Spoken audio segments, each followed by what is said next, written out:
welcome back, everyone. Welcome back to another broadcast, another ESL Open Cup Americas broadcast here on the CranKy Ducklings. I'm, of course, Showslide VIP, and with me, I'm joined by the lovely people in the chat and by these amazing players as well. Welcome, everyone. Welcome to something a little bit different.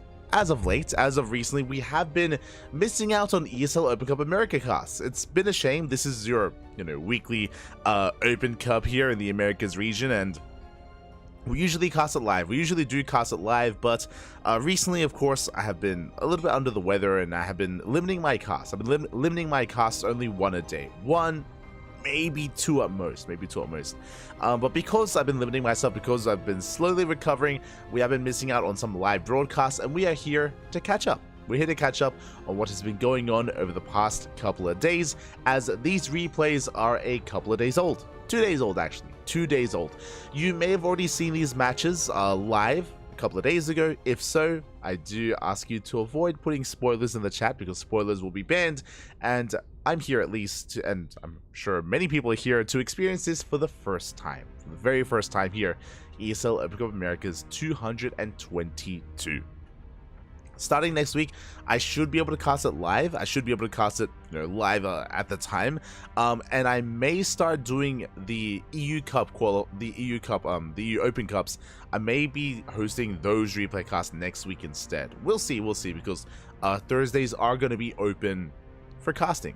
And I think usually we do GSL on those days, but I know GSL is currently going on as well. There's a lot of StarCraft going on nowadays, so it's hard to kind of squeeze things in.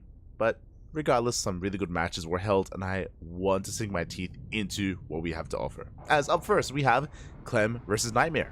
Let's go. The great thing here about ESL Open Cup Americas is because of its time slot, it's actually not a bad time for all the regions except for Europe. I know that the European players, they have to stay up until 2, 3, 4, 5 a.m. in the morning to actually compete, especially if they make it all the way to the finals. They're up deep late into the night, so it is brutal for them, and usually the only Europeans that we see play in ESL Americas are the D-Gens. Players like Clem, players like MaxPax, players like Wayne, Geralt as well.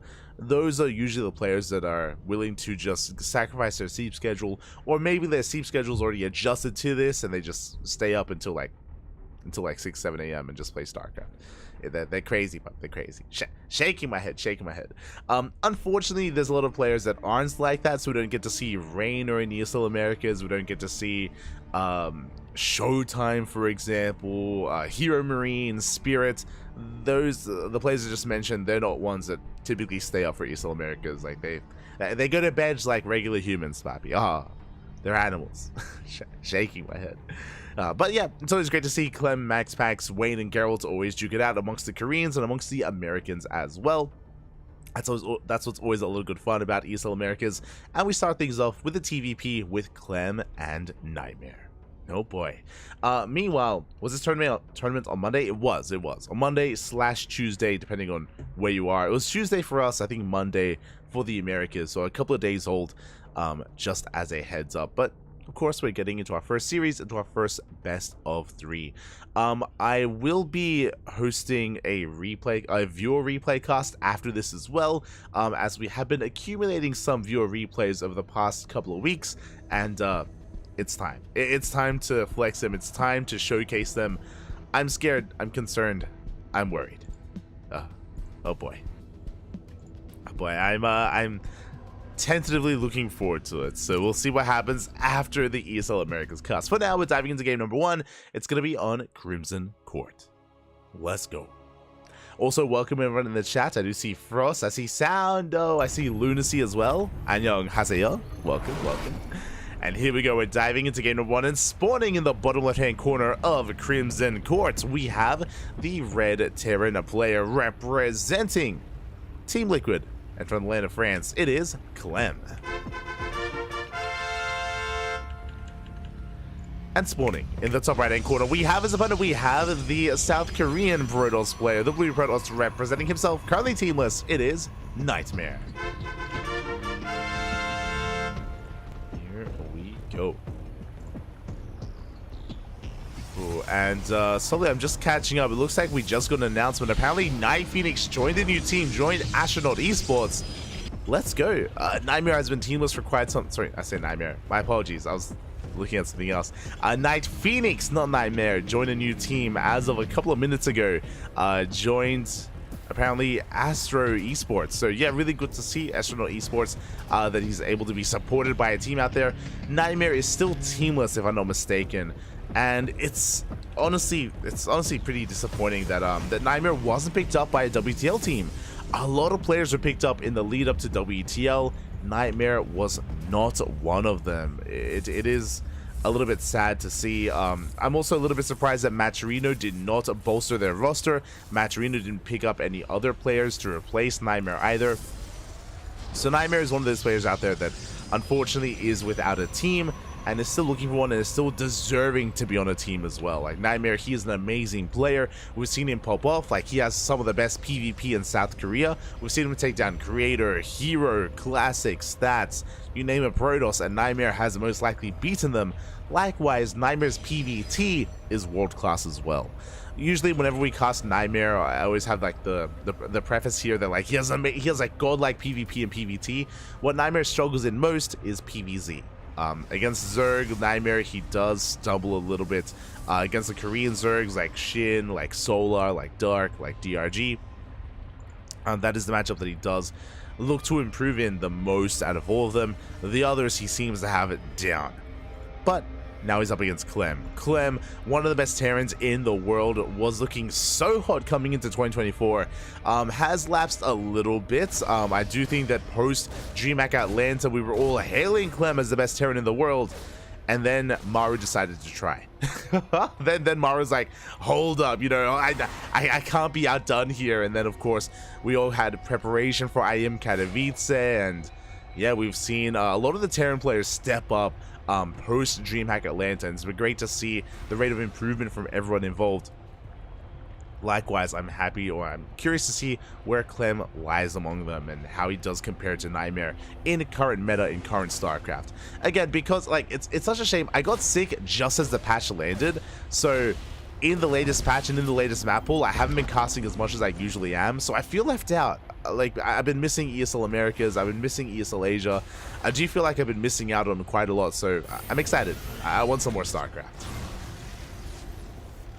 I want to see how things have changed. Just for now, it is going to be an economic opener. It was a Rax expand into a factory starport follow-up here, into our 1-1-1. So Clem just settling in towards the mid-game. Looks like we're setting up for even a mine drop, as we have a Widow Mine on the way.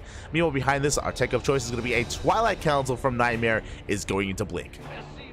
Looking at the vision of Clem, he has yet to determine the tech of choice, but he will see the gateway explosion. This will confirm that it is going to be a Twilight Council based play.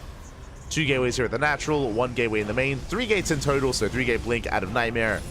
And Clem, he will confirm the upgrade in production. Trades a Hellion for 1 probe. Not the best trade, but more importantly, we scattered everything. That's what's important here, is that Clem now knows what's going on. He now knows that he can, of course, be a little bit more careless, or he doesn't have to focus too much when it comes to defending his mineral lines. He knows that he is safe and sound from Phoenix Harass. He can move out. So it's going to take a little bit here before Nightmare can be active with his Blink Stalkers, and the Clem is going for his drop. Now, as we're going for the drop behind this, we're getting into tank production as quickly as possible. We have some good SimCity here outside of Crimson, or in Crimson Court as well, in the main base. Again, very important to get into tank production because of those Blink Stalkers. We need tanks and bunkers. Meanwhile, it was only 3 gate Blink, and we're not even applying too much pressure. We're skipping Warpins, and as a result, we have enough money for a 3rd base and a bay as well. So rushing into a 3rd and a bay, getting in towards the mid-game. Nightmare not being aggressive at all. You can see Clem, he's ready for a Blink into the main base, and there isn't one coming. As he's poised to go for the drop. Basically what's happening here is that Clem, he's waiting for the Stalkers to move out to apply pressure. Once they do, then we can drop. So Clem, he's waiting to pull the trigger. He's waiting to get eyes on those Stalkers, because then he will know that Nightmare's not at home to defend. Here we go, the Stalkers, they have revealed themselves. Now we're going in. That was the trigger point. And Clem, he's going for the main base, but we did leave some Stalkers at home to defend. We have 3. Blink is done. We're going for the medevac. Up. The retarding. Oh my god. Interesting, as the medevac does go down. We do avoid that. We do barely avoid that Widowmine shot. Boys are being pulled. We get 2 probe kills. But it looks like we should clean this up. Good blink there at a Nightmare. But he does lose a second Stalker. Meanwhile, across the map, Nightmare, he can now focus. He has high ground vision. Can he go for Stim? Uh-oh. Can he go for Stim? He goes for the tank. Bold move here by Nightmare, and it looks like he will get the tank just barely. Tank goes down for 2 Stalkers. That's a worthwhile trade here for Nightmare. Doesn't quite get the Raven. Gets the hell out of there.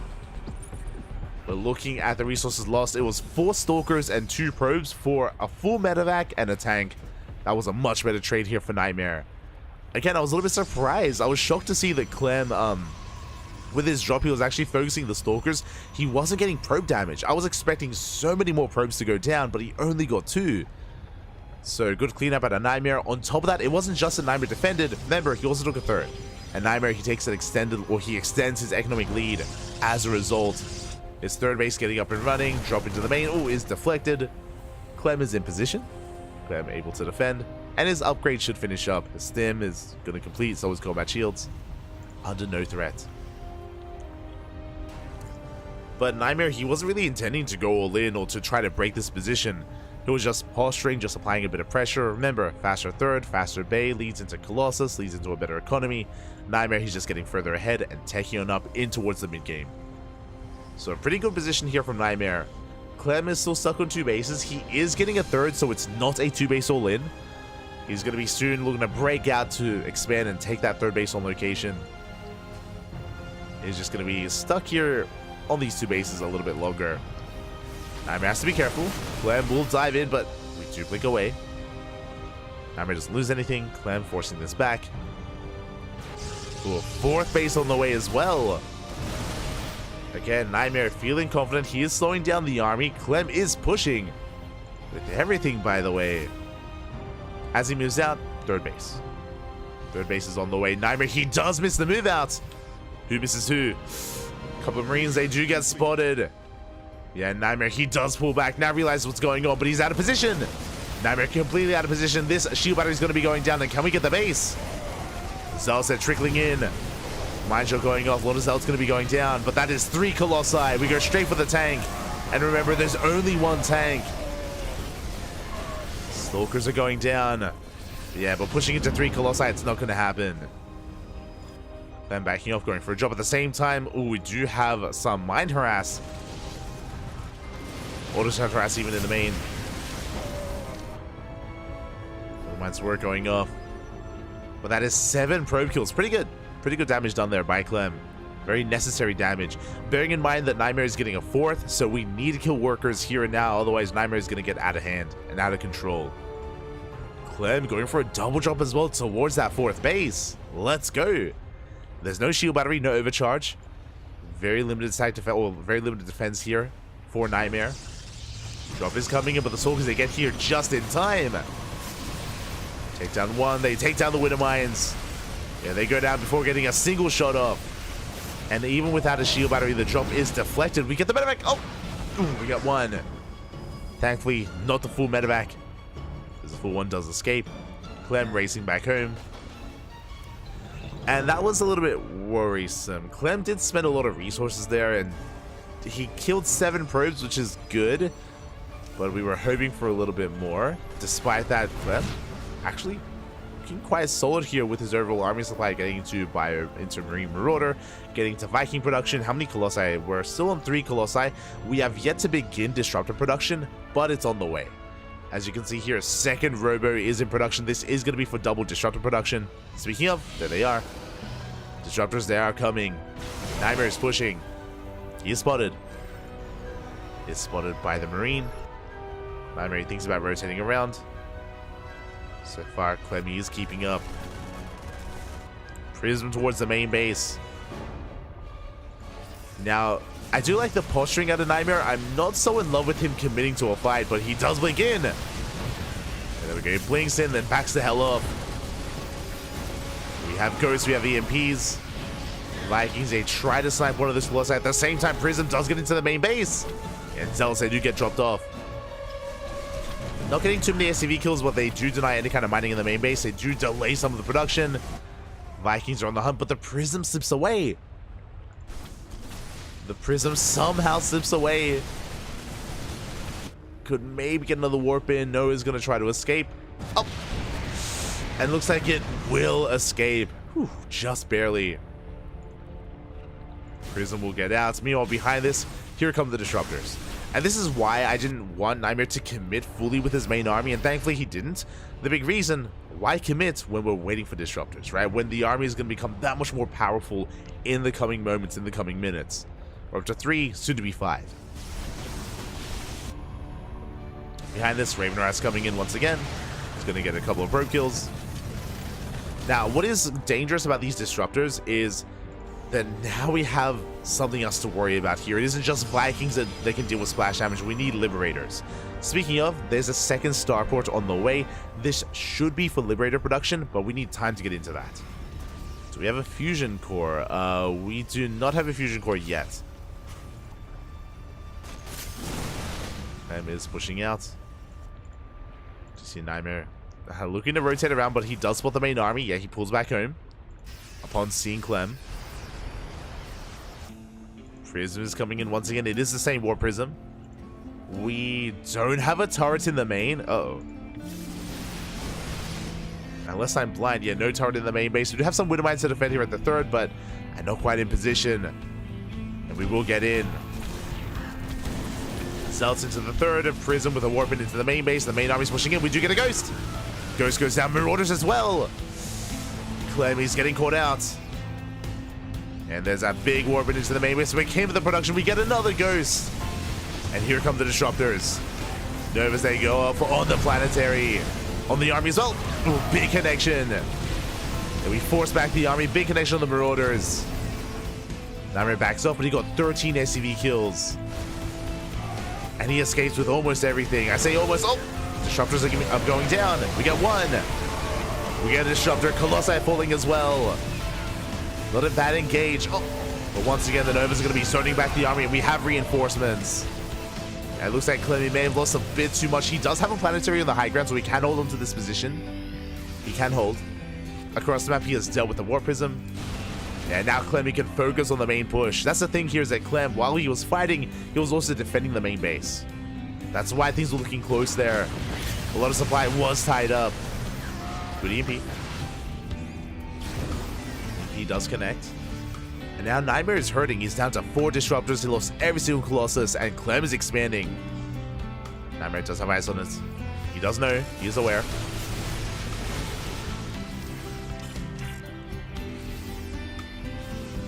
Once again, Nightmare pulling back. We're getting back into Colossus production, which I do appreciate. Clem, after losing his Vikings, I don't see any more Vikings. I don't see any more Vikings in production. That is dangerous. I mean, to be fair, he doesn't know he needs them. Does know the Colossi are going to be on the way. But again, that's also where Liberators come into play, as they're amazing against all things ground toss. Instead, Clem focusing on taking another base. He's down to 65 workers, 3 3s on the horizon.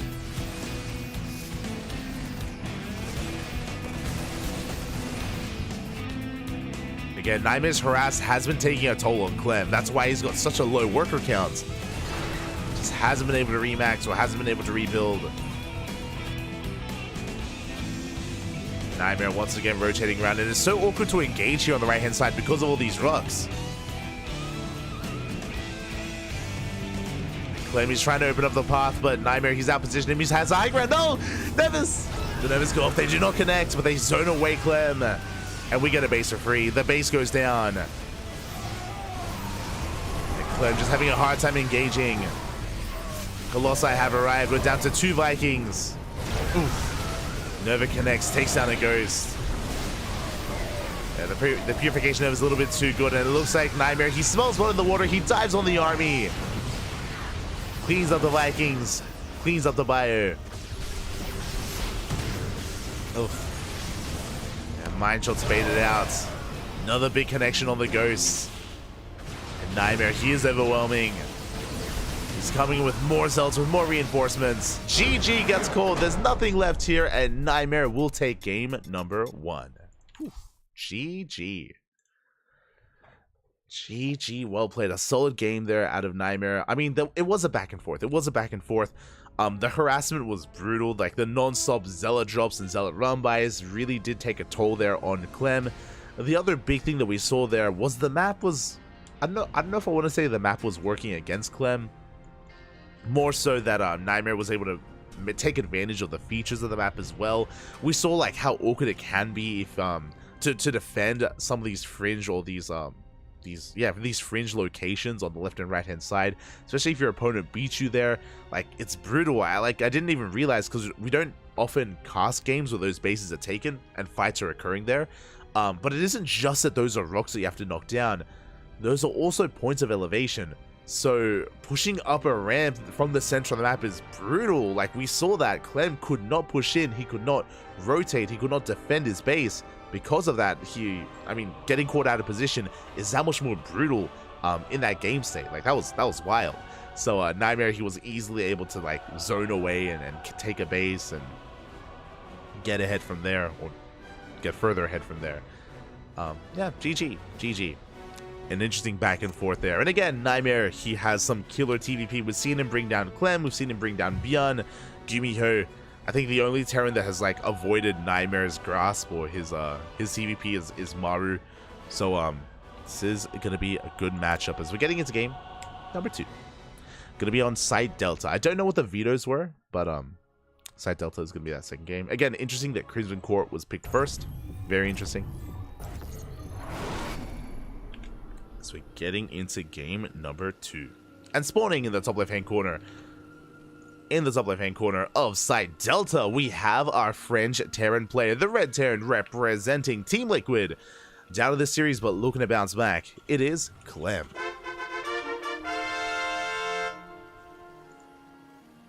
And spawning in the bottom right-hand corner, we have his opponent, we have the Blue Protoss player. Representing himself, currently teamless, but he's leading the series 1-0. It is Nightmare. Here we go. Good morning, Papi. Oh, hello, Feral. I'm assuming that's Feral. Hello, ¿qué tal? ¿Cómo estás? Oh my god, before I can catch up in the chat, Clem is going for a bit of a proxy, and Nightmare, he barely does not spot it. This proxy is so close here to the main scouting path. But last Clem, he does avert the probe's eyes. And it looks like we're going for a singular proxy Rax. This looks like, I was going to say proxy Reaper with an eBay block or a bunker here on the low ground. I'm curious if Clem does double down on something else. It shouldn't be Marauder, otherwise we'd leave a space for an add-on. So, yeah, we'll see how this all comes together. Gases have been taken. And behind this, Nightmare, he does recognize that, hold up, the Rax is missing, but he's looking for the Rax. The thing about this matchup is that Terran players can hide their Raxes further back in their main, which is why Nightmare is looking. You can also hide them at the natural or hide them at the third base location as well. So Nightmare, he is searching for that Rax. There it is, Reaper's on the way. Nexus has been thrown down, and we're going for the bunker. There we go, bunker has been thrown down. We can make use of the terrain against Nightmare. And we have to make that Zealot. So yeah, Zealot is on the way. And we'll see if Nightmare can stop this bunker from getting up. SCV is down to half HP, but the Reaper does pop out. With the help of this Reaper, the SCV should survive. Oh my god. This Nightmare almost gets on it. He's going for it. Up. Barely does not get the SCV. One shot away from going down. Zealot does arrive, but with good RNG, Clem, he should save that. Yeah, he does save that worker. Does get onto the other side. Meanwhile, in the main base, Reaper going ham, getting another probe. 2 probes go down. Bunker finishes. The SCV does fall. And that means that this bunker, it's going to be salvaged. Because the SCV fell, that means that there is no repair. And now it's on fire. Ooh, and we aren't able to get the salvage off. That's a bit of an unfortunate misstep there from Clem. Bunker goes down, but can we get the Stalker? Up, one of us. He does. Gets the Stalker. And that means he can get another probe. That means the mineral line is still exposed. We can get more workers. The killed bunker is brutal, yes, but we're getting a lot of economic damage done. Lost mining time, dead probes. 3 so far. And the Reaper will get out. Never mind. The Reaper won't get out, but regardless, we've done a lot of damage. We're going to be able to float on back home. And what is our transition looking like? Okay, we have our factory. We have the CC on the way behind this. Starport as well. We're getting into our 1-1-1. Nightmare does have eyes on everything. Good scout. Able to confirm that it's not going to be a one base all-in follow-up. And also confirming there's not like a 2 racks or a 3 racks follow-up either. So good scout out of Nightmare. As the game will settle from here, Twilight Council's on the way. I believe Clem saw the Twilight Council. Ooh, no, okay. He didn't quite see the Twilight Council, so Clem is in the dark as to the tech of choice. It is something that he still has to piece together. Ooh, as we are getting into early tank production. Very interesting. Okay, so a singular Cyclone just to be safe. But tanks, yeah, we're just getting right into tanks from here. Instead. Now, this can be for one of two things. I mean, one, it does keep you safe against Twilight Council builds and Blink Stalkers, as you're able to build up a tank count very early on. It does also mean you have a very strong 2-base timing, where you can get up to 3 or even 4 tanks quite quickly, and you can move out across the map and you can wreak havoc. So, we'll see where Clem does stop, where he ends up. Ooh, as despite the chaotic start, the game is going to be settling from here. The game is where we're calming things down. Nightmare settling into his 2-base setup. 2-gate Blink is going to be on the horizon for Nightmare. Okay, so only 2 gateways, which means Nightmare, he should be expanding. We could either go for a faster Nexus, or we can go for a faster Robotics Bay. One, then the other. A bit of a Zealot Scout does confirm the tank on the low ground.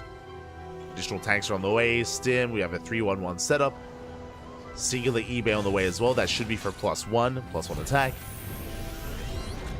And this can hit quite hard here, referring to the eventual +1 timing. Meanwhile, Nightmare is throwing down additional additional gateways. I'm a little bit surprised by that. 3rd gateway's on the way. Raven Harass is coming in. We get a probe. Nightmare is moving out with his main army. Risky move out here from Nightmare. He did see the tank already, which means he should know that there's a 2nd tank by now.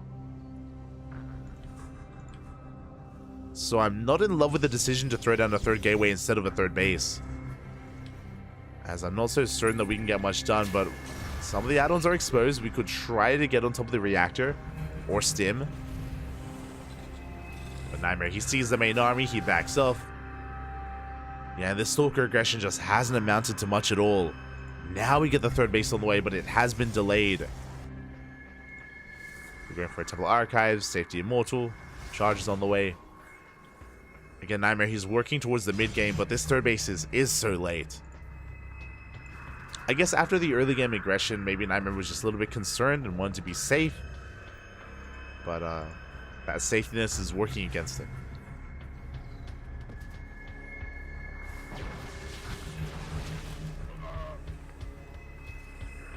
I wanted to say I'm going to recruit Nightmare to my 50-member Discord if teams don't pick him up fast. Right? Feels bad, man. For a long time, it was DRG that was teamless. And then that turned into DRG and Nightmare since Nightmare left Maturino. But DRG recently got picked up by Club NV again. So DRG is now on a team, and now it's Nightmare. I think he's the only notable player that's teamless in Korea. I guess Nightmare and Stats. Stats would be the other one. Considering Stats' GSL run, like that's another big name that is currently teamless. So Stats and Nightmare, they need support, Pappy. They need support. Smooch.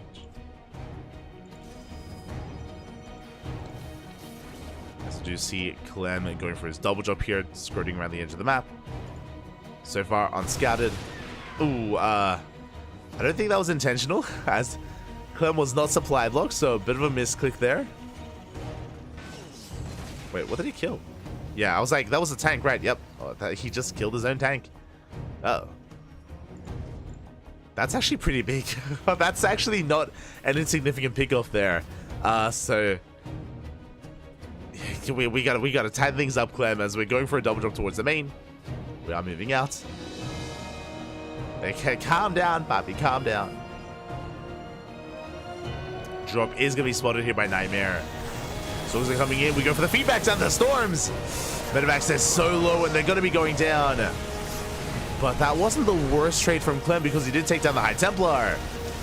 Yeah, that was 4 High Templar going down. Oh, that was an expensive trade there for Nightmare. Zealots are rolling in, but no more storms.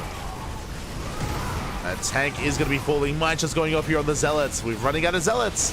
But here come reinforcements. Big storm here on the army. And Clem is barely being forced back. But that was a terrifying moment for Nightmare. Again, for him to lose 4 High Templar like that was brutal. And Clem, he's going to keep on pushing. And I believe... Okay, we do have another weapon of High Templar. But they need more time. They desperately need more time here for a storm. Without storms, I'm not sure if we can hold.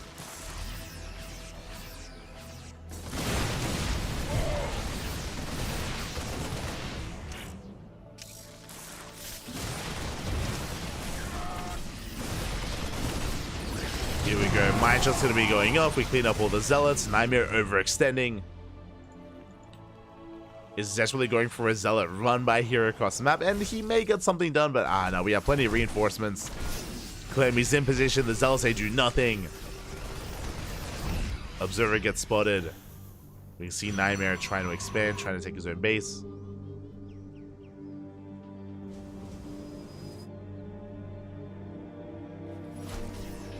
But it's going to be impressive if Nightmare is able to save and hold on to this base. Not going to lie. We do have storms. Let's go. We do have 4 of them. 4 High Templar. We have to be very wary of these Widow Mines.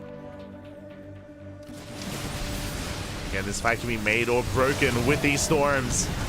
There we go. They're going to be going off. Good splits out of Clem. Does avoid most of those storms. Collapses on the army. That was every single storm spent.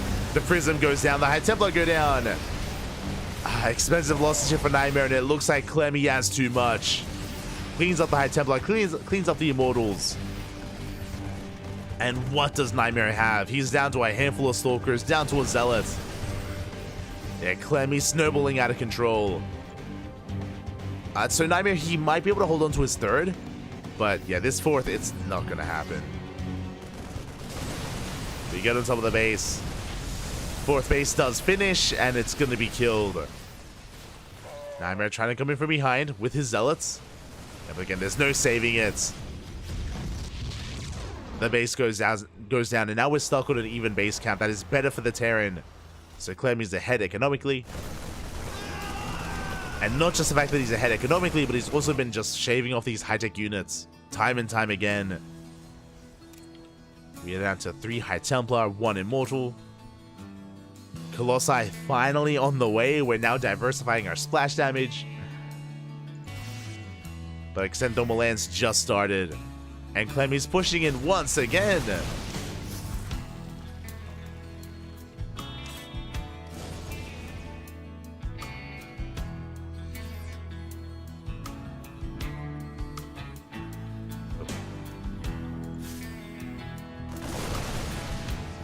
As we are moving forward. Ooh, Storm zones away the army but doesn't connect. Once again, the Storm takes down a medevac. Not much else. Colossus has arrived. We do have 2 more storms available. We have 2 more storms in the back line. Throw down the first, we throw down the second. Much better. Much better connection. As Clem is being zoned away, he's taking a 4th. He's extending his economic lead. Getting even further ahead. Oh, and Nightmare, he's out of position. He gets caught out. Shield battery goes down. No overcharge. His army's rotating over. Did Clem just kill a medevac? Did that just happen? I just saw a medevac explode. I'm like, I don't think Nightmare shot him. Not the first time that's happened from Clem, but again, he doesn't need the medevac anyway. He's fine. Can keep pushing. Reinforcements on the way. Big storm, or decent storm here on the army. But the Colossi going down. Once again, so will the High Templar. We go for a desperation feedback on the Ghost. And Clemmy's miles ahead here. Up 60 supply. And he's just been in the driver's seat basically the entire game from the get-go. From the initial Reaper harass. To be fair, post-Reaper harass, Nightmare had the opportunity to catch up. But if you remember, he intentionally delayed his own third base heavily in favor of additional gateways, of the Templar Archives, of Immortal Production. It did look like Nightmare was expecting an all-in at a Clem, an all-in that never came. So he just got further behind. Alright, Templar goes down, both of them do. GG gets called, nothing is left here, and Clem will tie up the series 1-1. We are going to the ace match. Let's go. GG. Are going all the way to game number 3, and again, Clem, he just was able to pop up from the beginning. Nightmare misreading the situation or misinterpreting what Clem was up to. It did look like he was playing a little bit scared, and he put himself behind as a result, focusing on his production, taking up instead of focusing on his economy, and because of that, Clem was able to just take advantage of him, take control of the map, and contain his opponent. GG, very well done. And now we're going to the ace match. To game 3. It all ends here in game number 3 on Oceanborn. Let's go. It is starting in the quarters or semifinals. Quarterfinals here for ESL Open Cup Americas. Unfortunately, I don't have any replays from the round of 16. I would have loved to have casted some of the round of 16 or round of 32, but alas, I don't have any of that available. Unfortunately. Regardless, we're getting into game number 3, the ace match, and spawning in the top left-hand corner of Oceanborn, we have the French Terran player, the Red Terran representing Team Liquid. It is Clem. And spawning in the bottom right-hand corner, we have his opponent. We have the South Korean Protoss player, the Blue Protoss, representing himself, currently teamless, but deserving to be on a team. It is Nightmare.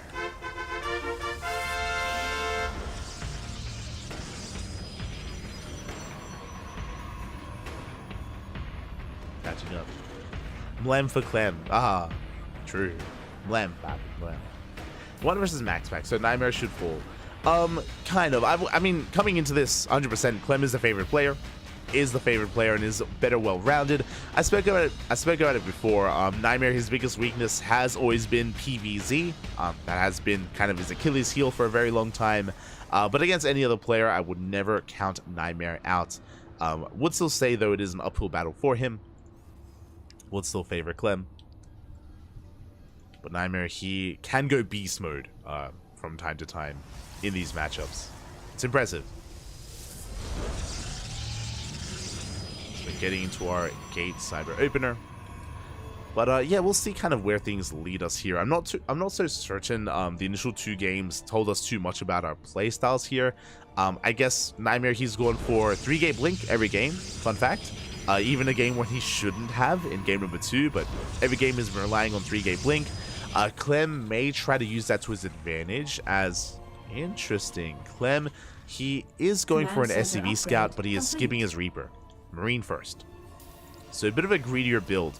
It is going to be a Rax expand into a Marine, so we're preserving our gas. It is going to be more economic here from Clem. SCV does confirm the timing of the Nexus. So he is aware that there's no cheese, he's not being proxied. And Nightmare even went for a Zealot first. Okay, now a Zealot first, on the one hand, can be very safe to shut down something like a bunker, like we saw in the previous game. But we can also send it across the map to delay the CNC or to disrupt the mining here at the Natural.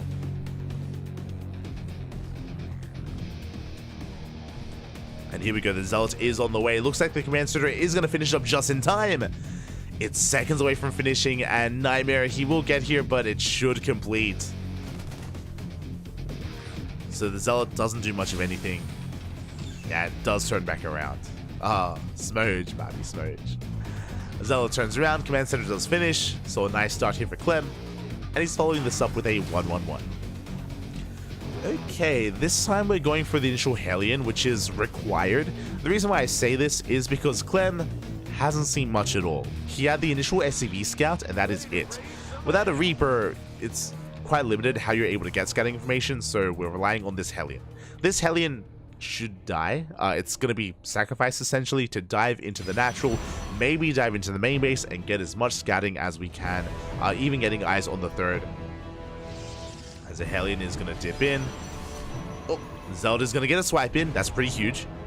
There are 2 Stalkers here on the front line, so getting past these Stalkers, it's not going to be easy. Hellion rotates in, Stalkers are in position, they get a couple of volleys off, and the Hellion, ooh, doesn't get in. But he does at least scout the natural. Sees 2 gateways in a robo. It looks like 3-gate blink. It looks like 3-gate blink 3 games in a row, but that is not the case because we have the 3rd gateway and a 4th gateway. For the first time this series, 4-gate blink out of Nightmare. Doing his best max packs impression. And this is scary. I do like how Nightmare has played the series just because this looks like every game so far. This looks like 3-gate blink. And for those that are curious, 3-gate blink leads into a 3rd base. It leads into a more economic follow-up, which is what Nightmare has been doing every single game. Eventually, this time instead it's going to be more aggressive. Drop is moving out. War Prism should be on the way momentarily here for Nightmare, so he can push. Clem is making his way in towards that main. Stalkers are in position. Clem doesn't pull the trigger yet, so this is reminding me of game 1. If you remember on Crimson Court, where Clem had a drop ready and he was waiting for the Stalkers to reveal themselves. As Clem he scouts, he does confirm the 3rd base. And my apologies. So I assumed he would be making a War Prism to harass, but no, I believe that is a 2nd observer. Yeah, that's a 2nd observer on the way instead. Nightmare, he's not pushing. Interesting. So he skips his warp ins, he throws down the 3rd base, and he's taking instead. I kind of want to say that this is better for Clem. 100%. Yeah, Observer goes down. So Nightmare, he goes for a very aggressive opener, but he doesn't do anything with it. He stays at home, he skips warp ins. That means that, again, we did delay our 3rd base a little bit longer for no reason. That means that Clem is happily setting up here back at home, and yeah, he's in a better position as a result. Nightmare has a lot of potential to warp in, but as we can see, he's not making use of it. So never mind. I was praising Nightmare. I was like, yo, let's go. We can make a prism. We can go across the map. We can catch Clem off guard. That did not happen. That did not happen at all. And instead, we're going to be chilling. We're going to be expanding. Storm is on the way.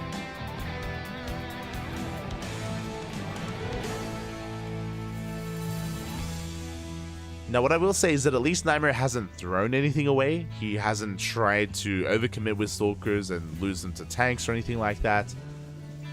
He hasn't been wasting warp-ins either. So he's being as efficient as possible. So far, getting away with it. 3rd CC's on the way. Clem is expanding, not going for an all-in. Upgrades are finishing. And it looks like now we're finally going for some multi-prong harassment. Remember, this drop did not go in because Stalkers never attacked, but now we have auto-charge harass. Now we can try and split apart the attention of Nightmare. Raven gets pulled back. Drop doesn't go in. Scan into the main, misses the Stalkers, but does get eyes on the tech. We're aware of the Temple Archives, which should lead into Storm. Clem knows. Again, Clem has been so patient here with these drops. There we go. Finally, auto charges are thrown down. Probes are going to get picked up. And 2-3 probes going down at the same time. Pylon does scout a double drop here from Clem, and Nightmare, he ignores it. Uh-oh. Nightmare is moving out across the map, and some of these tanks are looking a bit exposed. The army is spotted. That could be go time here for Clem. Medevac goes down. Pick up there by Nightmare. Gets a medevac, pulls back. Prism is coming in. And there's been a lot of posturing so far here from our players. We're going for a storm drop. Oh my god, massive storms here in the middle line. 11 SCVs go down. I thought it was Zealots. Caught me by surprise. Yeah, the storm drop into that natural base. Good damage dealt. Clem now going for his drop. Gets eyes on the 4th. Main army's pushing. And yeah, we don't have enough DPS. The base is going to survive. Clemmy comes across the main army. We do have a storm. Ooh, big connection here. Big storms on the army. Greens are going down. Up. Ooh, once again. No pre-splitting out of Clem. Meanwhile, we did have some attempted auto-target harassment to the main. In the bio army, it's so battered, it's so bruised. We are looking to cancel the fourth though. The drop is shut down. Drop is shut down. The mine shot! Ooh, big connection! But the prism survives. Four prism does survive. A lot of the mines have been baited out. And was that a kill or a cancel? That was a cancel on the fourth. So Clemmy does achieve what he was looking for, but it cost him a lot. Thankfully, he does cancel the fourth base. He can get into his own. Secondary fourth is on the way. Clemmy gets eyes on it immediately. And Clem, does he try to rotate around? Does he try to push in? That's a lot of Widow mines. That's a lot of mines, bud.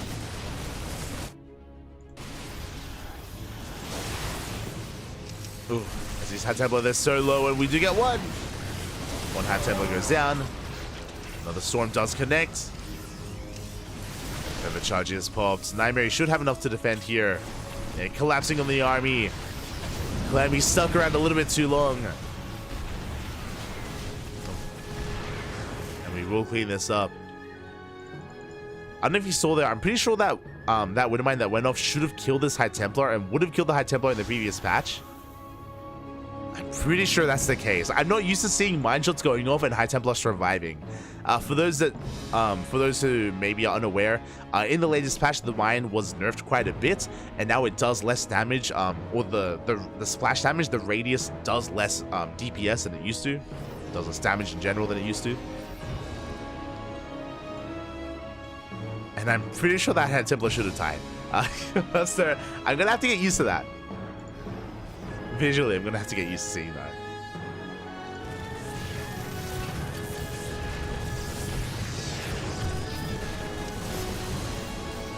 So we do get some auto harass here in the main base.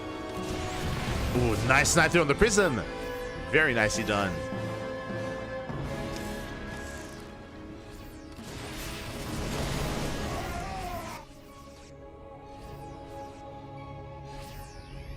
He's trying to find a way in. Hitting around once again. The Zealot Rabbi is going to get caught out by these Widow mines. But once again, doing less splash damage. Once again, 3 Zealots do get in. And this is something that we were discussing in our podcast, during our podcast, when we were going over the patch notes. We were talking specifically when it came to the Widow mine change. I remember we spoke specifically about how it's going to be impacting Widow mines defensively when it comes to defending against Zealot Rumbais and Ling Bane counterattacks. That was something that we specifically brought up, and we were curious about how that was going to play out, and whether it meant that that players would get into the armory a lot faster, whether they had to leave more Widow mines to defend back at home. Like, that was a concern we had. Ooh, as we do get some big feedback going off. Some mine shots. Oh, the storms though.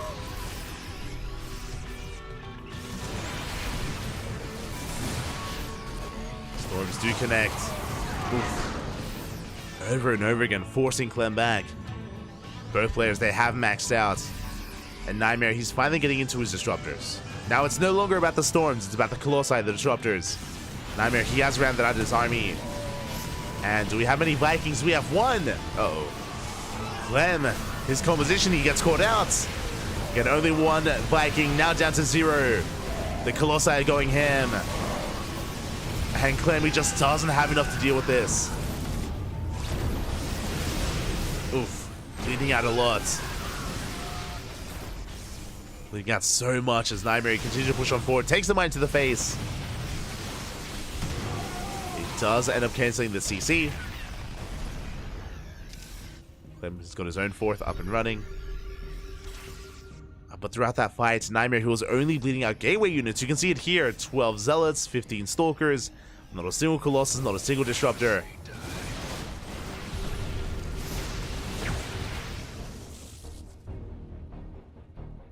quality of Nightmare's army is so insane. Finally, we have some Vikings on the way, thankfully. Vikings are being made 3 at a time. But we only have 3. We only have the 3, but as Nightmare, he is remaxing.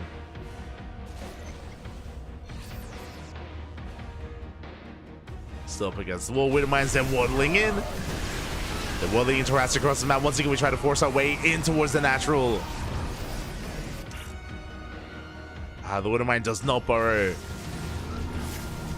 And somebody going off. That was a little bit wasteful out of Nightmare. That's 3 Novas now on cooldown. 3 Novas wasted. Our 4th and a 5th. That's still so many disruptors. 8 disruptors in total.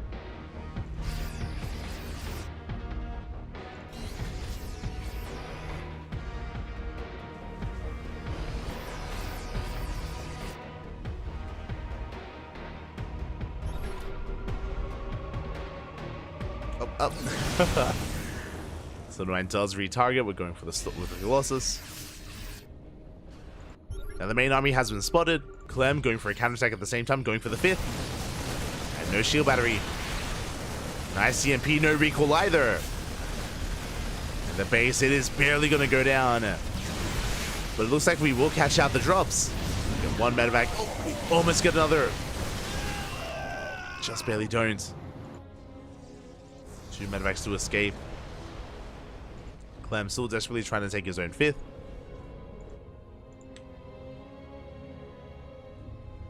And something that I've noticed here throughout this entire series, and I'm noticing even more here in Game 3, is that Clem, he has refused to go into Liberators. Has refused to take up into Liberators instead. I believe it is a stylistic choice for Clem, but it is risky. We got more Novas going off. The Viking count looking solid. We get 1 Colossus. We manage to get 1. We get the 2nd as well. So good pickups here by Clem. But the final Colossi does survive.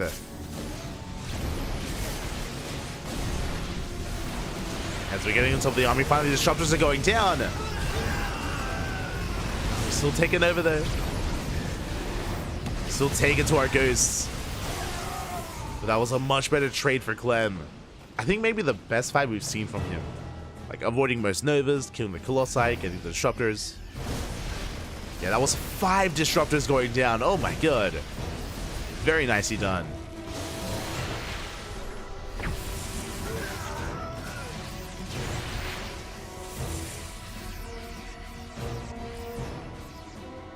Clemmy's rotating to the 5th. Gets a decent EMP. And yeah, based on the army size here, I'm not sure if Nightmare can save this base.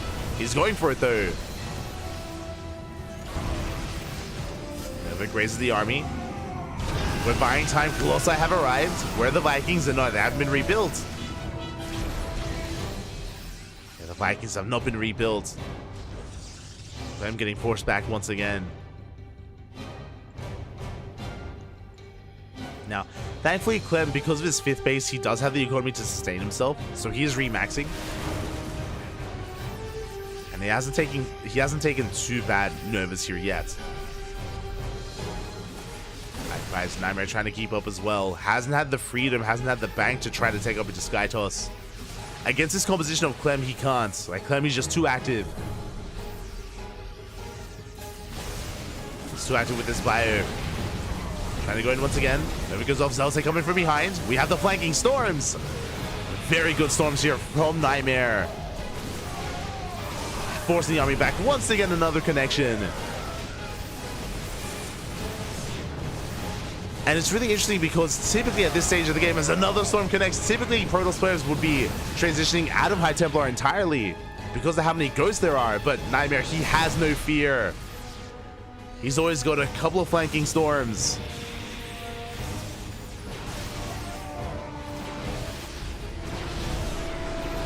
I mean, it's hard to pull this off because he is working with all 3 forms of splash damage. And again, usually we zone out of one, or we pivot away from one of them. So he's always got them in the back line. Once again, Viking Cat was reset. Another Viking goes down. So the Colossi, they still remain a threat.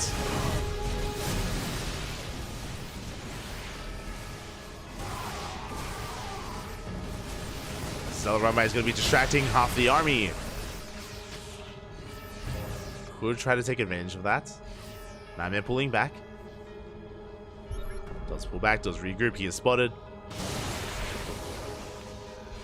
Once again, does connect. Again, we've had this back and forth. Now we're once again forcing back the Protoss. Ooh. Yeah, there's a lot of Vikings going down, though. Yeah, that was 7 Vikings going down. Oh my god. I didn't realize how many had fallen, and I believe that was 7 Vikings for half a Colossus. Yeah, we wanted to 4, and it's been left untouched.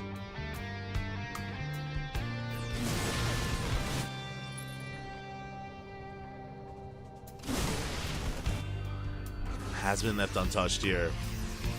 You can see a recoil towards the left-hand side. Nightmare is setting up a surround. At least trying to.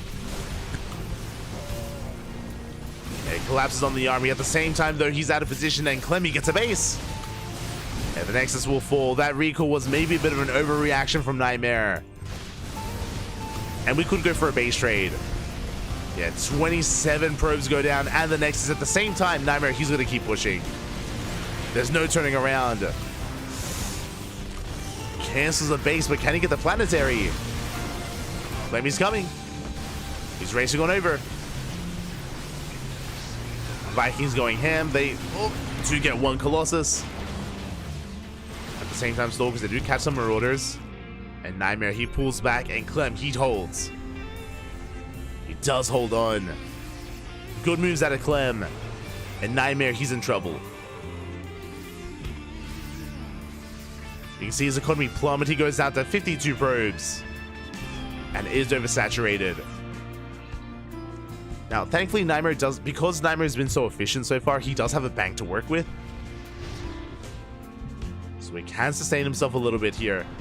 But he is eventually going to run out. He does catch out some Marauders again. Clem, his army's cut in half. Now is not the time to fight. Clem trying to come in from behind.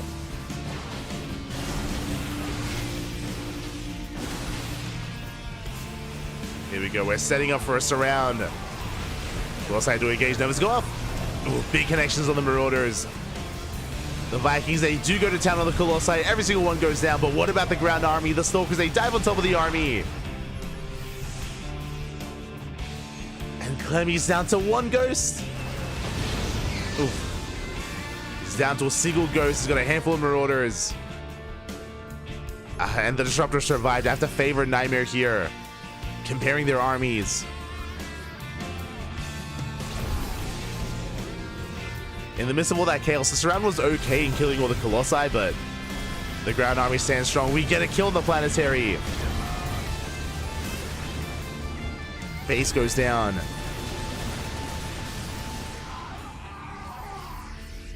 And Clem is still trying to keep up here. So just rallying everything across. And finally, we have some Liberators. Oh my god. Liberation has arrived. It took 21 minutes. They're on the way. Are they going to come out in time, though, because we're getting another base?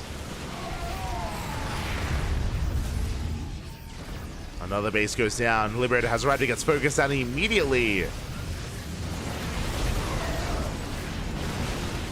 And again, maybe Clem was a little bit too stubborn here in avoiding those liberations, avoiding those Liberators.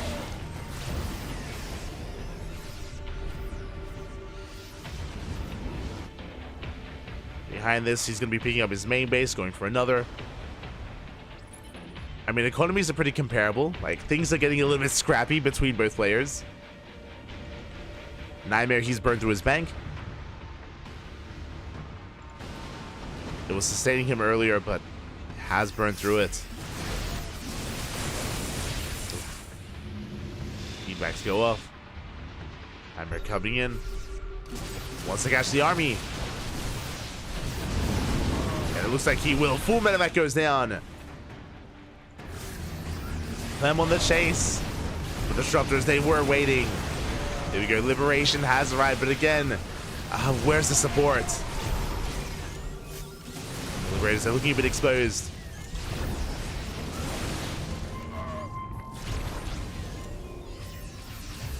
And Nightmare, he's maxed out. I think for the first time this game, in all of the 23 minutes here, Nightmare takes the supply lead. For the first time in a long time, he is up in supply. And Clem, he's running out of steam, he's running out of money. And we collapse on what little is left. Clem trying to come in from the left, but he gets caught out as well. Nova's there connecting. And Nightmare, he has too much. GG gets called, he overwhelms, and Nightmare will take the series at 2-1, eliminating Clem from ESL Open Cup Americas. GG. GG, well played. And this was a very interesting series. Personally, I've been really wanting to see more TVPs in general, and I haven't been able to cast too many of them. And again, I mentioned, like, I've been sick recently. I haven't been casting as much as I used to because of that. And this is a good example of kind of like an older school TVP that used to work, and I think we saw a couple of moments there where the patch has impacted it. Basically what I'm getting at is the way that Clem was playing was very stylistic. Intentionally so, he was not going into Liberators as quickly as other players would. I'm talking about players like Cure, players like Bjorn as well. They're much faster to tech into their second and third starport and tech into their fusion core to get into Liberator production. That's specifically what I'm referring to. Instead, Clem was going for a much more active style, and he was very active, right? He was very much so in the face of Nightmare, going for drop play, rotating around as well, catching out bases, trying to catch out the army. He was being very active, but throughout the mid game, he was also very reliant on Widow Mines. He had a lot of Widow Mines being set up, and we saw time and time again, whether they were being used defensively or offensively, like the changes to the Widow Mines, I feel like have impacted the strength of this style and the strength of this composition.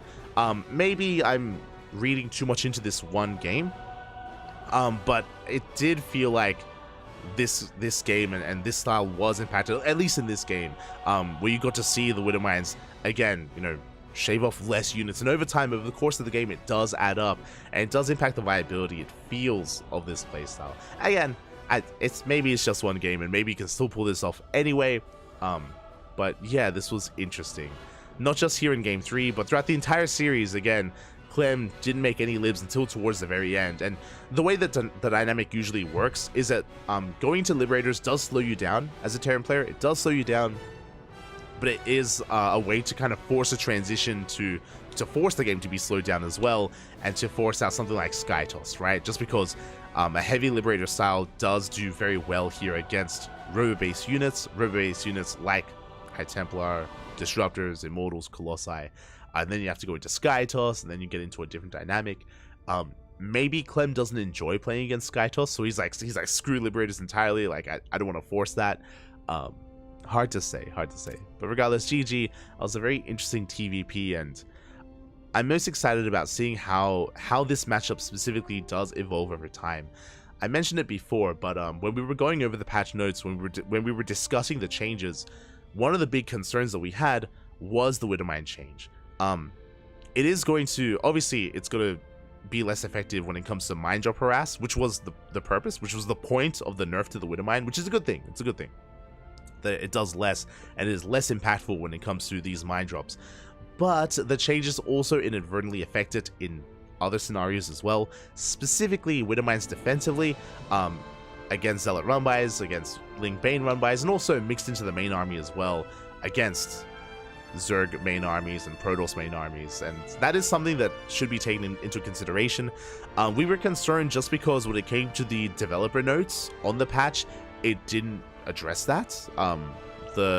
Based on the developer notes, it was specifically targeting and talking about how, you know, it's going to do a great job like nerfing them and affecting how they can harass, and that is true, but there are other things to bear in mind as well. So yeah, I'm curious kind of how the meta settles and whether players start relying less on Widow Mines or start using them more sparingly.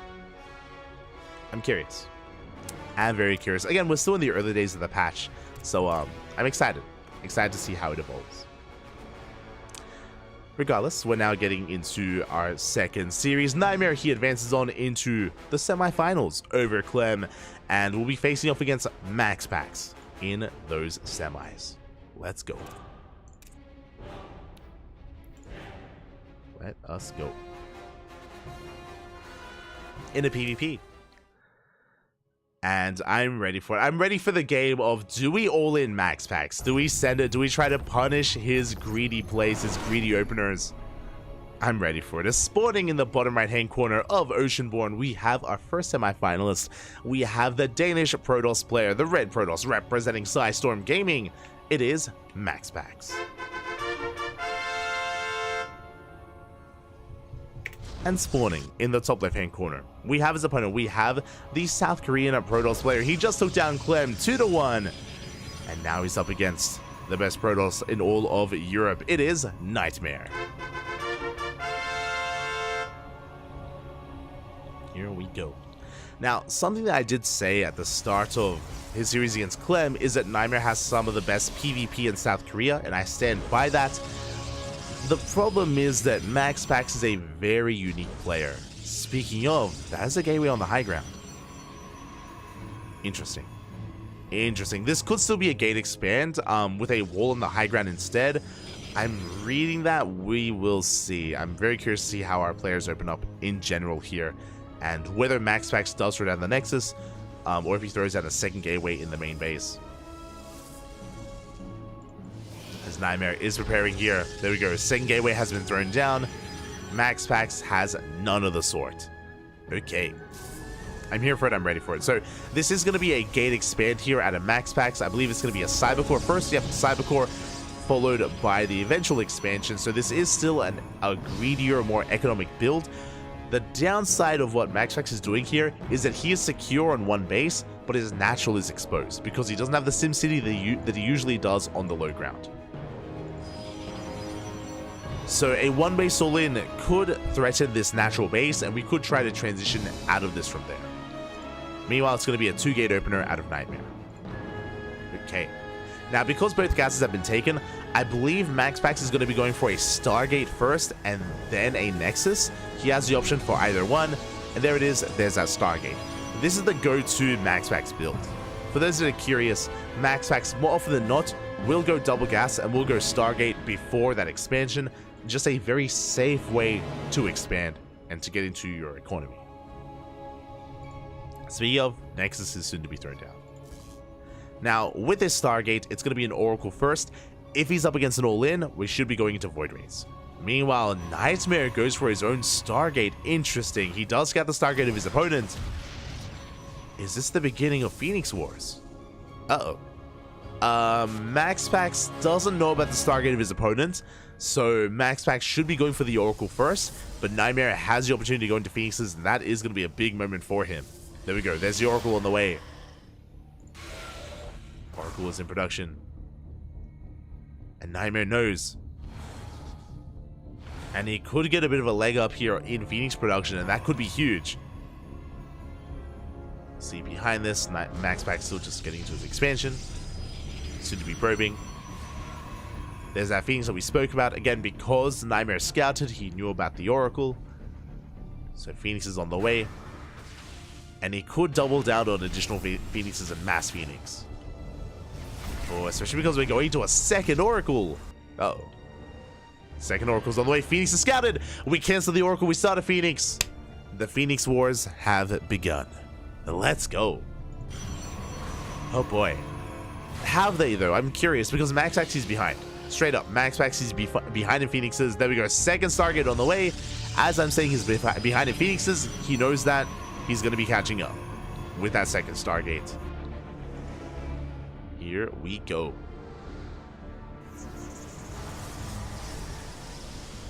What does he say? Begun. The Phoenix Wars have. Oh no. So, yeah, we're going to just be amassing Phoenixes, and I'm a little bit concerned for Nightmare because he has not started his second Stargate yet. Is concerning. Ground units are coming in, and that does create an opening here for the Oracle, but we have left some Stalkers in position.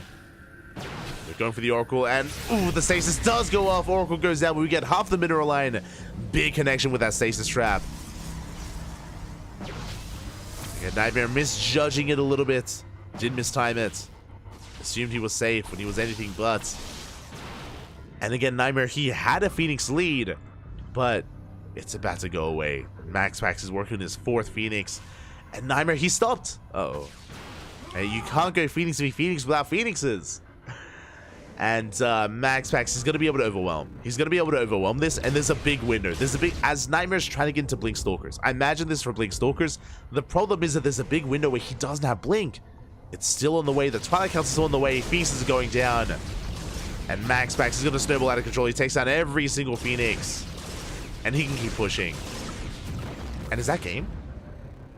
Is that just game? Because we're able to amass more, we should be able to harass the mineral lines. We can gain map control. MaxPax, okay, he's backing off for a moment, just regenerating those shields. Yeah, topping up his Phoenixes, and now we're pushing. Oh boy, this is a rough moment here for Nightmare. Things were initially looking good, but he did not know that MaxPax was doubling down. He was caught out. 3rd base is on the way. But MaxPax, he doesn't care. He's going for the sentries. Nice control out of MaxPax. Does save the Phoenix. Oh, that spoke too soon. 1 Phoenix goes down. We get 4 probes. Ooh, losing a 2nd Phoenix. And we can see that MaxPax, I believe he should be going into into Immortal production. There we go. Immortals are on the way. So MaxPax doesn't have Blink either. So this is going to be like, how do I put this? It's going to be like kind of like a meching style here. A very high-tech style with Immortal production, with Phoenixes as well. We have to make up for our lack of Blink Stalkers. Phoenixes, they make their way into the main. Blink Stalkers, they're moving out. And we're getting more economic damage done. We got 5 probes in the main base, so we run out of energy. And Nightmare, he doesn't care. He's sending it. Blink is done in 10 seconds. Blink is about to finish. With our Immortal, can we hold? Can we defend? As the Nexus is taking a lot of hits, it does get cancelled. And we're going to be pushing in. We're going to be committing.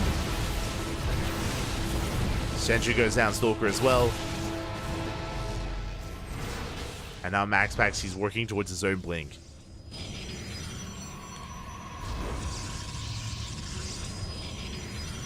I'm a little bit surprised Nightmare never went into his Forge. So it's going to be 0-0 upgrades here for Nightmare. Working towards the Temple Archives.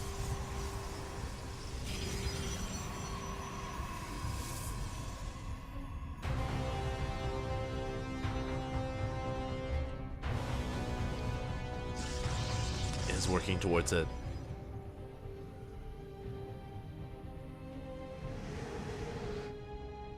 And the game is going to settle from here.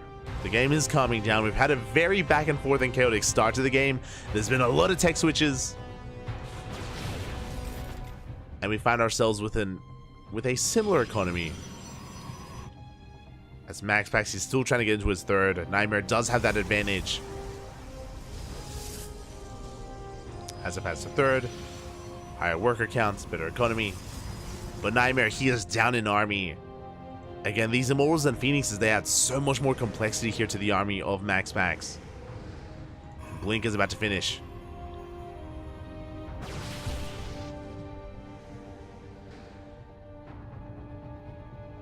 Probe goes down, 4th base is denied. Or he's going to be delayed.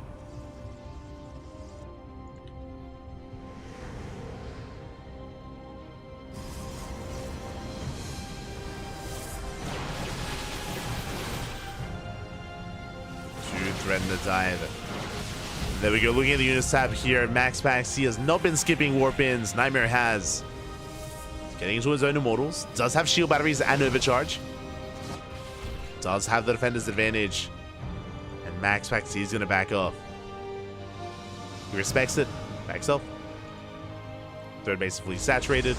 Working towards +2. We are pulling back. Phoenixes are still up and running.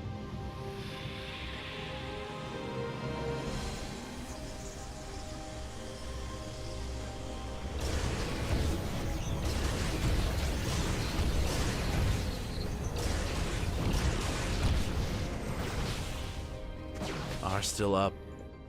As they get 6 probes, they get the hell out of there. Very impressive.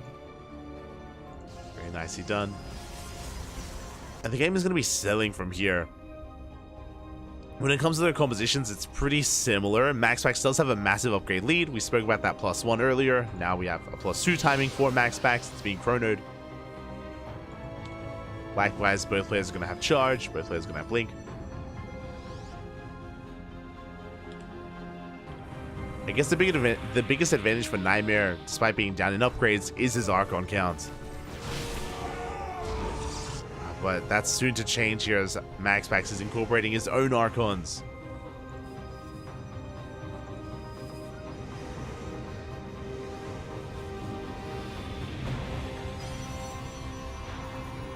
His Archons are out. He's going to be pushing. I'm back at home, just trying to set up for this. Does not see the main army. Nightmare is trying to distract Max is trying to distract Nightmare, dragging his army out of position, goes for a Zealot drop into the natural, forces a recall, and a big warping into the main base. And Nightmare doesn't have enough. Production is going to get depowered. A big Artosis pylon there does go down. That's going to be 5 gateways depowered. Zealots, they get into the main base. Probes are going down as well. At the same time, MaxPax trying to find a way in. It does catch out the army. Gets an Immortal. Shield batteries are running out of energy. Zealots, they're still in the main base. Still keeping Nightmare busy. As MaxPax, he pulls back. He takes a worker lead. Does take a worker lead, and he can just chill and wait for +3. +3 is on the way. Nightmare, he never started +2. No. There's going to be a double upgrade lead here for Nightmare. That should not have happened. Double upgrade lead for MaxPax, sorry. Should not have happened. Nightmare just purposely behind here. Delayed his gases. Now we have +2 on the way.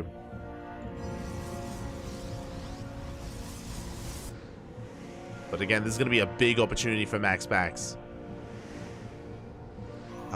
It's still a couple of seconds off.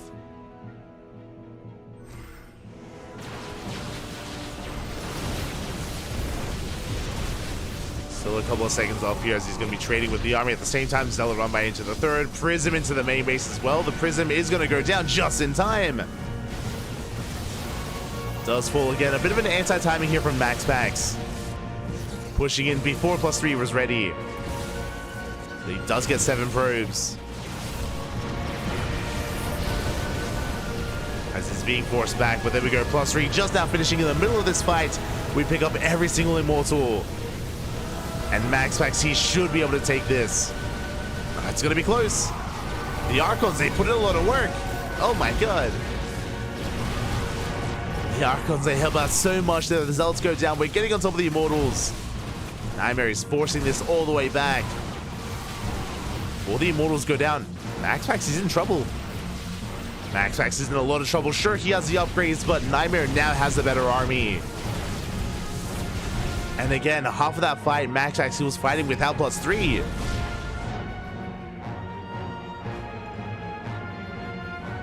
And will that cost him the game here as Nightmare? I feel like we're going to keep pushing.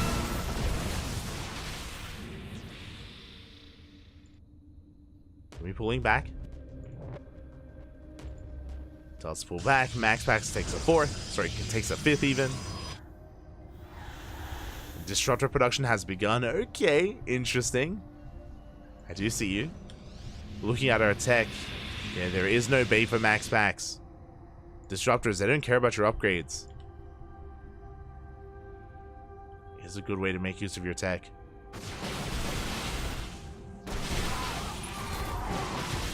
And we're chasing back MaxPax. It's a couple of stalkers. So we'll run by across the map. MaxPax once again coming in with another Zealot run by. Does spot the Robos, clashes with the main army as well. Nightmare, he's ready though, he's maxed out.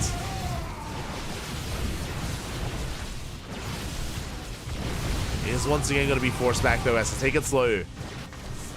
As Zelsa being cleaned up, Disruptors, they're finally joining the main army. I'm not so certain MaxPax saw them though. I'm concerned. Disruptors coming in. When we think about it. We do think about it. Yeah, there we go. Disruptors, they have been spotted. Immediately we have a second Robo and a Bay. MaxPax, he's behind. Getting into his own Disruptors, but so late.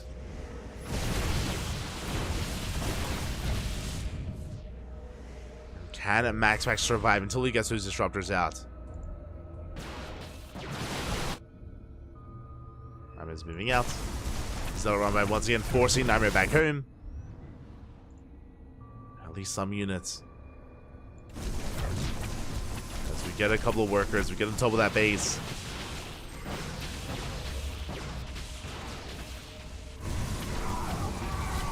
These cells are being cleaned up. And how many Disruptors? We're on 5. 5 Disruptors. MaxPax is going for Dark Shrine as well. A good way to bounce back. Finally getting into his own Disruptors as well. And you can see MaxPax only moving out with his Stalkers. The rest of his army pushing on the left-hand side. And Nightmare, do we race back home or do we keep pushing? Is this going to trigger a base trade? He thinks about it. And it looks like Nightmare, he is not turning around. We are committing. Never goes up. Disruptors, big connection. We had 5, we're down to 2. Nova's a crazy army. That was a good start here for MaxPax. Meanwhile, across the map, we're breaking through. We're getting on top of the bases, getting into the natural. And was that enough? It's MaxPax, he's holding. He's holding, Papi. Across the map, the Archons are dealing with the Stalkers. They're trading as best they can. Robo goes down. Nightmare, he still has Immortals. But they don't want the Immortals out fighting. We have to bring them forward. Nightmare, he's being forced back. He's down to 68 workers. Well, it's a lot across the map. Phoenixes, they come in from the start of the game. We pick off the Immortals, and MaxPax, can he overwhelm? It looks like he is. Disruptor does survive. Good target firing out of MaxPax. Gets the final Disruptor. One left. Again, with that Miracle Purification over earlier, like, if it wasn't for that, maybe Nightmare wins then and there. Maybe he breaks the natural and keeps on pushing into the main. That could have been it. He was so close. Once again, MaxPax going for a split push. Disruptor goes down.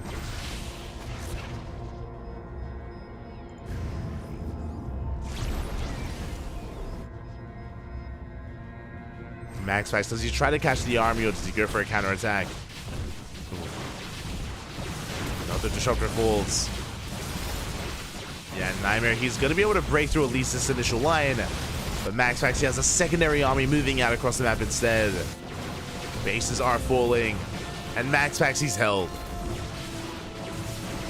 He has held. He's going to clean this up. He might lose the base. But even then, it doesn't matter. He kills the base across the map and he's coming back to surround. Does miss it. But MaxPax now takes a massive supply lead. And there's no coming back from this. There are no more Disruptors. There's no Dark Templar. Nightmare has only Blink Stalkers. And this was a scrappy game. It was very back and forth. At times, MaxPax was ahead. At other times, Nightmare. They were pretty evenly matched for most of this game. There we go. Archons are getting picked off. I mean, this is a good catch from Nightmare, not gonna lie. A lot of Archons go down. MaxPax unable to support. To be fair, MaxPax, he has a 5th and a 6th base, so we can afford these trades. He can afford these losses. Nightmare cannot. So even though that was a bad fight for MaxPax, it doesn't even matter. Like it's he can afford it. It's fine, Papi, it's fine.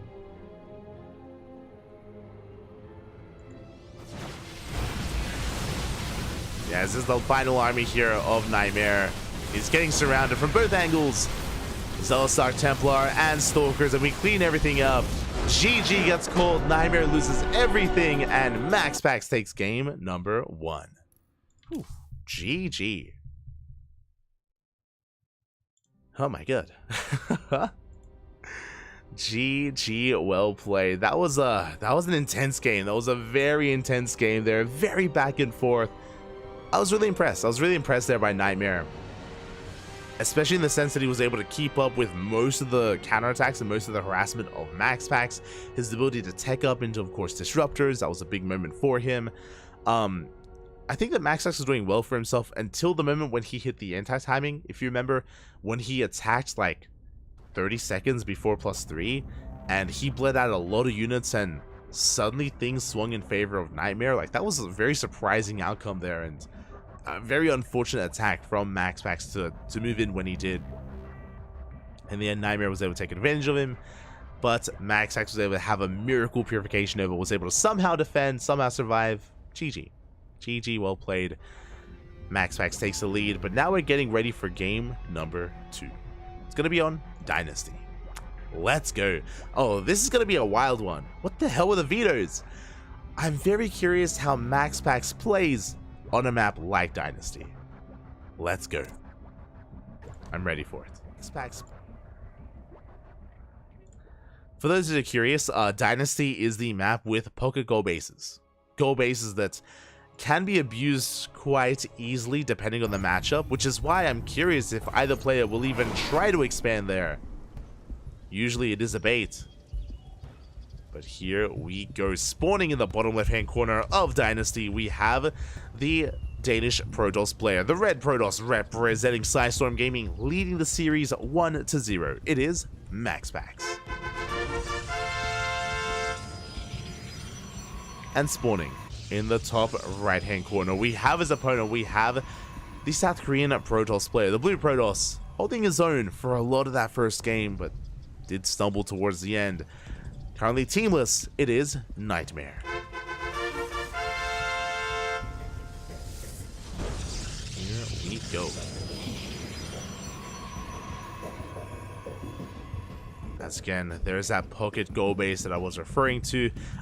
We saw recently a couple of TBTs where the Terran players were actually avoiding this base, and they didn't take it until their 3rd or their 4th, which was very interesting, and that's kind of dynamic may also be applicable to PvP. I'm curious. The reason why I say this is because all it takes is a couple of adepts or a couple of stalkers, and you can deny mining here at the gold. It can be very difficult to defend and very difficult to actually saturate the base. There are other matchups where it's easier, specifically against Zerg. Like, Zerg players have a really hard time punishing this, so if you ever find yourself in a TVZ or a PVZ, we've seen it a lot already, where the Zerg player is punished and the Zerg player cannot deny the gold from their opponents and things snowball out of control. Some Zerg players have tried to counteract that. We saw Dark and I think Raynor as well play roach heavy styles, play very roach heavy here, rushing into roaches to actually be able to harass, of course with these rage units, and be able to apply pressure. But even then, we saw them fall here on this map. We saw them crumble. So I'm still not convinced. Still not convinced, but we'll see.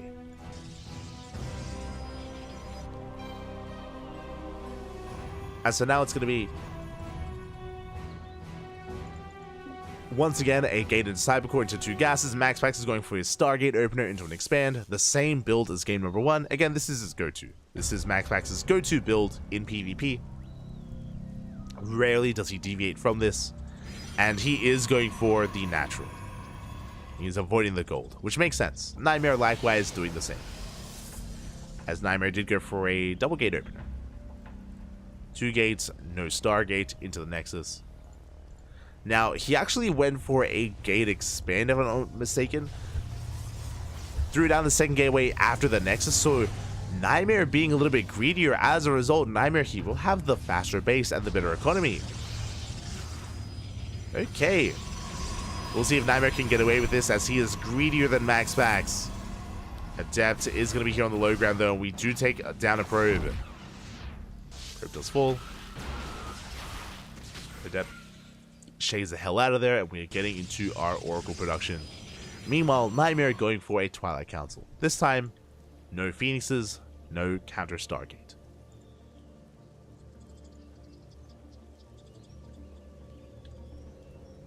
Not this time. Meanwhile, MaxPax going for the Oracle, going for a Void Ray follow-up. He cancels the Void Ray and starts up another Oracle.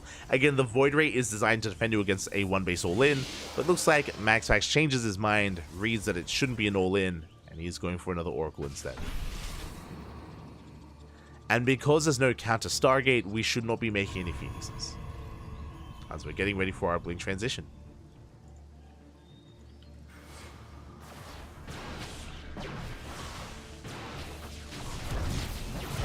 Here we go. The Oracle gets one probe in the main base. With the help of the Adept, we get 3 probes in total. Not too bad. Not too bad, as MaxPax is heading over towards that natural as well. Again, stopping at 2 Oracles, not going for a third. Gateways are wrapping up. We're going for a Dark Shrine. Oh my god, okay. MaxPax is going to be spicing it up. Is spicing it up quite a bit. And do we have detection? Okay, we have a robo. Thankfully, we have a robo on the way. That is going to be for observers. So Nightmare, he will have a chance to be ready here for the Dark Templar. Third base gets thrown down instantly. Again, really greedy stuff out of Nightmare. Faster natural, faster third. Wants to get ahead in that economy. We'll see if he can.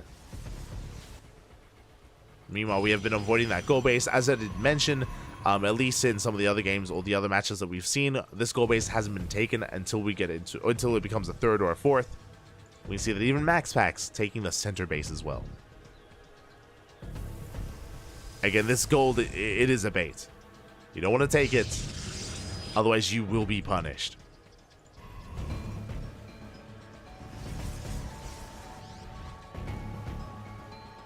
Meanwhile, do we have any observers? We have 1 observer out for Nightmare. Bear that in mind. Second observer's on the way. Dark Templar are being warped in onto the other side, directly into the main base. And Nightmare, he doesn't see. Doesn't know. The Oracle, where is it going to pop? As it is moving out. DTs are rolling into the natural, into the main. Into both mineral lines. And probes are going down. They do get one-shots. Shield battery doesn't matter. Overcharge doesn't matter. Good target firing here. Up from MaxPax. Observer not quite in position. 5 probes go down. We deny so much mining time. 1 Dark Templar finally goes down. DT going for the pylon. Depowering gateways. Very nicely done. As finally we will shut this down. But this was a lot of economic damage. Look at this. Deep in the red here is the economic advantage. Deep in favor of MaxPax. And we're not done. We have another DT waddling in. We're going straight for the main once again. Another DT here towards the south. We get 9 probes, 10 probes, 11, 12, 13. Can we get 13? Up. Oh, not quite. Oh, no, yeah, 13. 13 probes go down.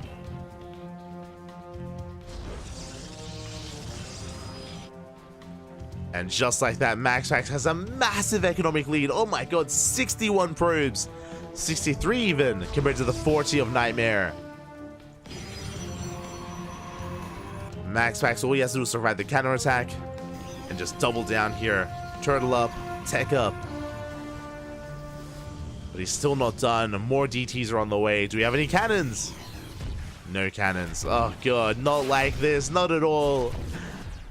As Nightmare is being pulled apart. The Dark Templar, they don't stop, Bobby, they don't stop. We got 7 more. We're just perpetually stuck here on 40 workers. Meanwhile, MaxPax is going to be taking the goal base on the other side. Makes sense as a fourth. Those that are curious, you can take your goal base like here on the right hand side, which in a way is a little bit safer, or you can take it over on the left hand side, which has a rich investment gas geyser, that much more valuable. Prism goes down. Nothing going the way of Nightmare here.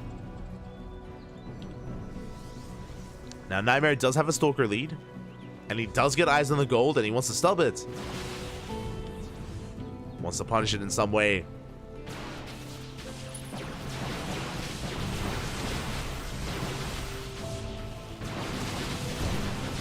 MaxPax has arrived. Reinforcements, they do come in. Nightmare, he can try and break this. There you go, he has control of the high ground. He will force a cancel. The Nexus, even as a fourth, is not going to finish, or is it? MaxPax going to try and save it. There's no saving it. Nexus goes down. Fourth base is on the way. Good counterattack here from Nightmare. At the same time, Adept Harass is going to be shut down. Nightmare is slowly catching up. Still slowly though. Like, the longer this goes on, given time, MaxPax will get further ahead. Nightmare has to do more than just deny a fourth. We do need to see Nightmare go even further. Get into the main base, get into the natural. Pick up some high-tech units, maybe catch an Immortal. I do like this. We're going for the main. We're going for the main base. Pylons will slow him down. MaxPax is coming. Rotates over. Immortal looking a bit exposed. We have plenty of reinforcements. And MaxPax is going to try and cut off the main army. He's setting up for a pseudo surround. Has to be careful though. Does have to respect it. He's going to pull back. Nightmare still keeping up with the Mass Blink Stalkers. Gets the Observer. Nightmare, I thought there was an Arc Shrine on the way, but no, never mind. Must have been cancelled. Gets the Immortal. And this Blink Stalker heavy style, it's doing quite well. It's very mobile. Nightmare, he can go once again back into the main. He thinks about it. So does MaxPax.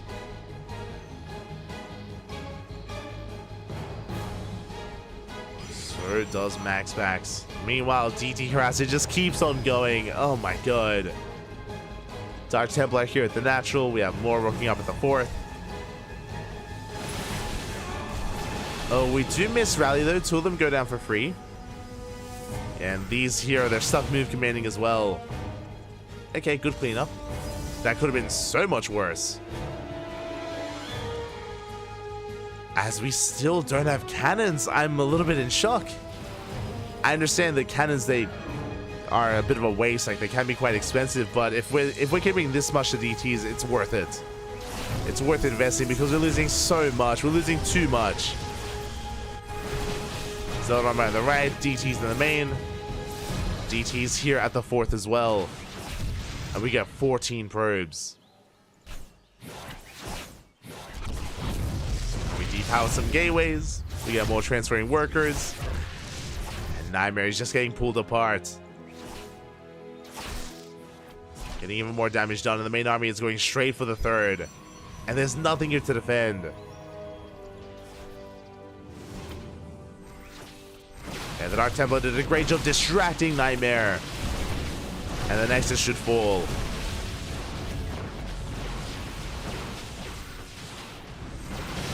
We dive onto the Immortals.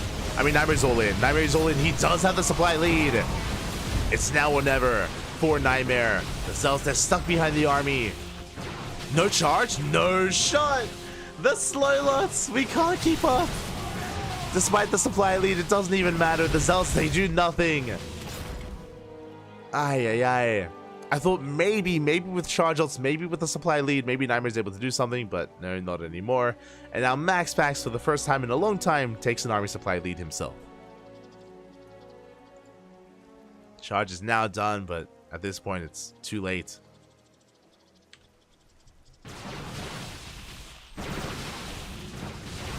It is too late as MaxPax is going to be chasing Nightmare down. Another Dark Templar comes in.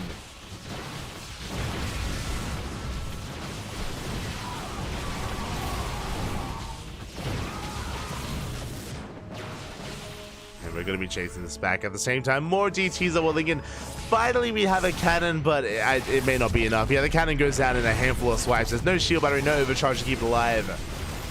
The cannon at this stage doesn't even matter. Does nothing. The cannons, they do nothing. As we get another 21 probe kills. I mean, impressive that Nightmare was able to rebuild his workers, but they rebuilt only to go down. Stalkers are going ham. The bases are all flashing red. And this is all that Nightmare has left. GG gets called, and MaxPax will take the series 2-0, advancing on to the grand finals. GG. Whew. GG, well played. Game 2, a much more dominant performance here out of MaxPax. Game 1 was very back and forth. Game 1 was very chaotic, and there were even times where Nightmare was looking ahead and looking poised to win Game 1 as well. Here in Game number 2, MaxPax was a lot more in control here, was dictating the pace of the game with the constant harassment, whether Dark Templar or otherwise. Really well done here by MaxPax. Nightmare just could not keep up with the harassment, with the tech, with what MaxPax had to throw at him. GG, well played. Nightmare goes down here in the semifinals, but a shout out to Nightmare for making it this far. Remember, he took down Clem to make it to the semis, so a very impressive showing. And I mentioned at the time as well that Nightmare has some of the best PvP in the world, but MaxPax has a very unique playstyle. So just because I should maybe emphasize, Nightmare, he's great against 2-gate openers. MaxPax doesn't go for 2-gate openers, so it's a very different dynamic. Nightmare, he has yet to really find a good response to it. Did have some interesting plays here. Like Game 2, Nightmare was more economic. Game 1, Nightmare was trying to counter with Phoenixes. Really interesting stuff here. Regardless, GG, well played. Congratulations to MaxPax. And now we're getting ready for the grand finals. We are getting ready for it. We're going to be going on a short break. When we return, the grand finals will be upon us. Unfortunately, I wasn't able to get the replays for the second semifinals. I would have loved to have casted it. I would have loved to have cast more, but I only got one quarterfinals match, one semifinals, and the grand finals. Only 3 series, so bit of a feels bad, man. It does mean that this broadcast is going to be a little bit shorter, but good matches nonetheless. Real men take gold bases on the map. Yesterday, Nanami versus Haas. Gold v gold, like real men do. Oh, they're animals, Bobby. They're animals. I do like that, though. I do love that. I agree. Like, I love PvP when it's chaotic, but at the same time, I understand how difficult it is to actually take and retain those gold bases. That sounds amazing, though. I'll definitely tune into the VOD of Haas versus Nanami. Sounds beautiful. For now, though, we're going to be going on a short break. Shouldn't be too long, 5 or so minutes. Take this moment to hydrate your Hydra, stretch your riches, massage your Marines, and drain your disruptors. When we return, we will have Dark versus MaxPax. See you soon.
Welcome back, everyone. Welcome back. Hope you all enjoyed that lovely brutal OST as we have returned with the grand finals. The grand finals of ESL Open Cup Americas number 222. It is great to be back covering ESL Americas once again, and it's been an interesting event so far. Again, unfortunately, we weren't able to cover the upper semis, but so far, some really good matches, right? We had Nightmare with the upset over Clem. We had MaxPax and Nightmare duke it out in the PvP and have a very dynamic series. And now we're here in the finals, and I've been missing these two. I've been missing these two face off, and this is a new Dark as well. Dark, of course, recently announced to the world that Dark is now a papi. He's now a father, now has a lovely baby daughter, and yeah, it's just so weird putting things into perspective, like how many years have gone on, how much time has passed as well, considering that now we have pro players starting families. You know, not the first pro player to start a family, right? Like, I guess TLO maybe the first, and I'm sure many others. TLO, Gym Rising, now Dark. It's crazy to see that, and yeah, it's great, it's beautiful, it's amazing.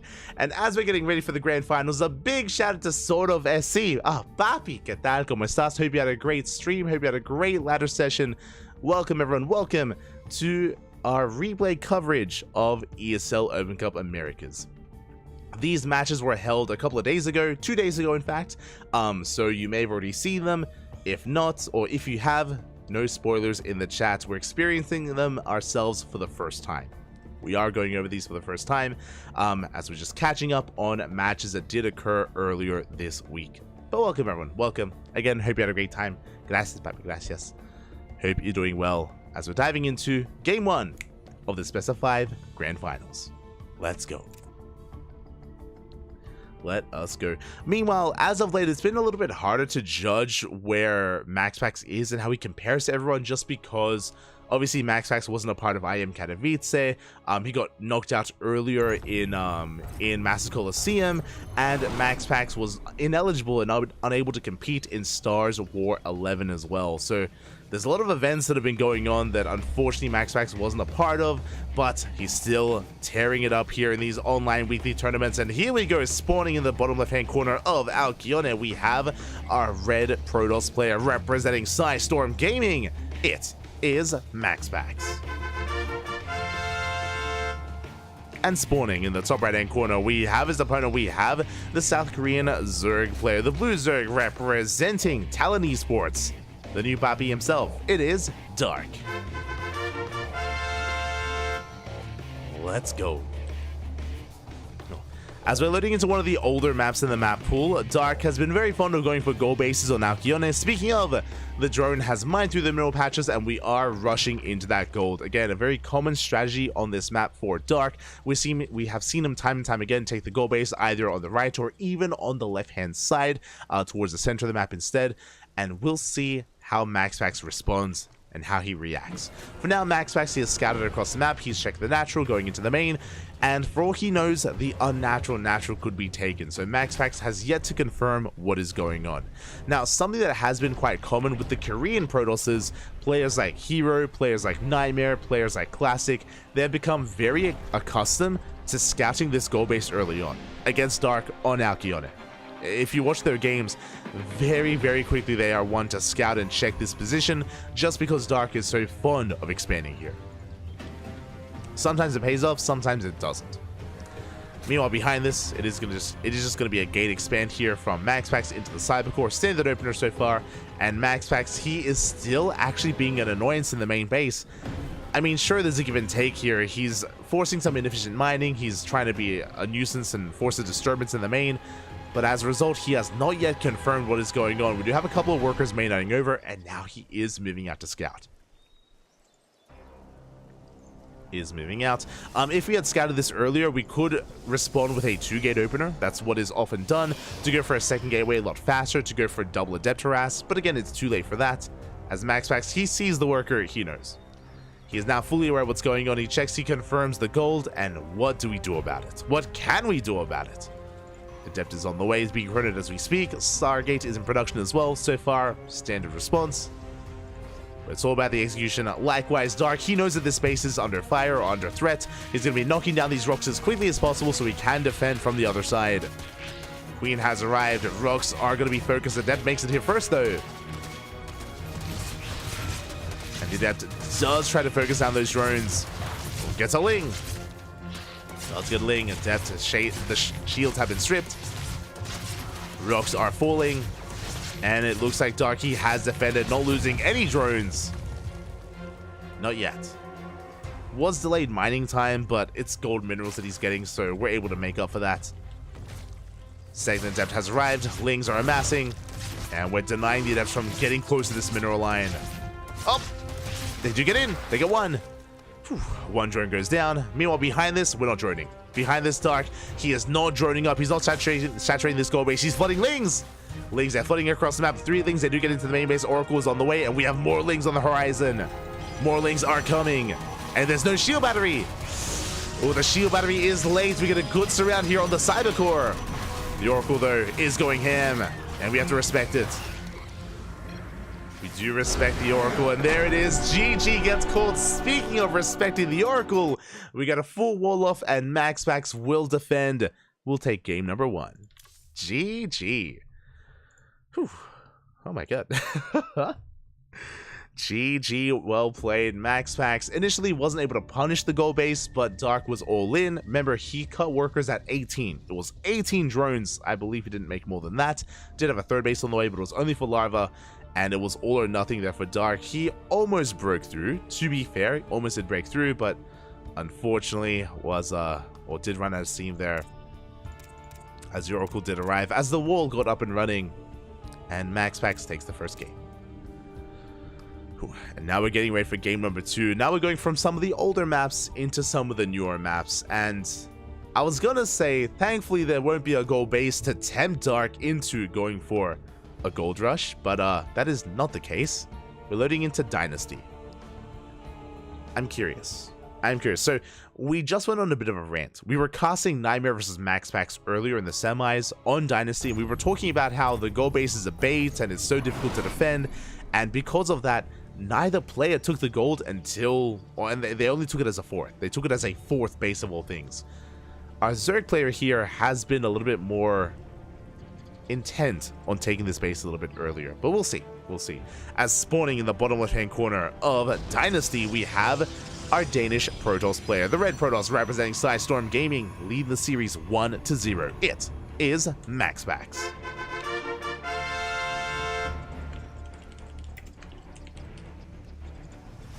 And spawning in the top right-hand corner, we have his opponent. We have the South Korean Zerg player, the best Zerg player in all of South Korea. The blue Zerg representing Talent Esports. It is Dark. And he's crazy. He's going for the gold. And this is what I was referring to. This is what I spoke about. Specifically, Dark has had no fear on this map. He's one of the few that is willing to rush into this gold as a natural. Whether it's against a Terran player, whether it's against a Protoss player as well. Dark has been bold enough to do this, and we've seen some mixed results. We have seen him pull this off and get into a roach hole in. We've seen this fall in its face, get abused, and almost never be able to mine from this at all, and just get punished for it and get shut down. We'll see which one we get. As Max he does scout, he does confirm the gold. Does confirm what's going on. Behind this, Max going for his own. This makes a lot more sense. Now, because of this opener, I imagine that Dark is going to be getting into roach production. That would make the most sense. It's what he's been doing most here off of this, but we'll see. We'll see if Dark has something else up his sleeve. Danish and South Korean. So what's the Americas about? Oh, that's where they face off. You know, that's the balanced server to play on, right? From Europe and South Korea. Kappa. If you're curious how these Open Cups work, there is an Open Cup Americas, Open Cup Asia, and Open Cup Europe. It does favor the time zones of those specific regions. It does favor the servers of those specific regions, but it is open to all. It is open to all players, so Koreans can play in all of them, Europeans can play in all of them, Americans can play in all of them. So open to all regions, but time slot wise and server wise, they do favor certain regions over the other. That's as far as it goes. Just as a heads up. there has been some talk recently as to, you know, retroactively looking back and thinking that it would have been better if these weeklies were region locked, and I think I might agree with that, considering what has happened to the American scene, or to the Americas over the past years of play. But yeah, alas, you know, they have been open all these years, and I'm sure they're going to continue to be open all these for the remaining years as well. As I do see the Adept's going to be harassing, going to be delaying some mining here at the natural base. We spoke about the Roach Warren. There it is. Roach Warren is done here for Dark. Roaches are amassing as we speak. Again, usually when Dark does go for this gold, it is for a Roach Rush, as we did mention. And MaxPax, he hasn't scattered. He has not confirmed. He doesn't know.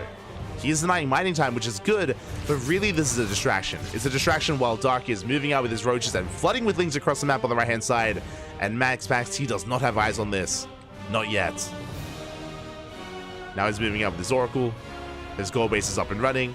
And the Oracle does get eyes on the Roaches. He sees. Now MaxPax has realized what's going on, but is it too late?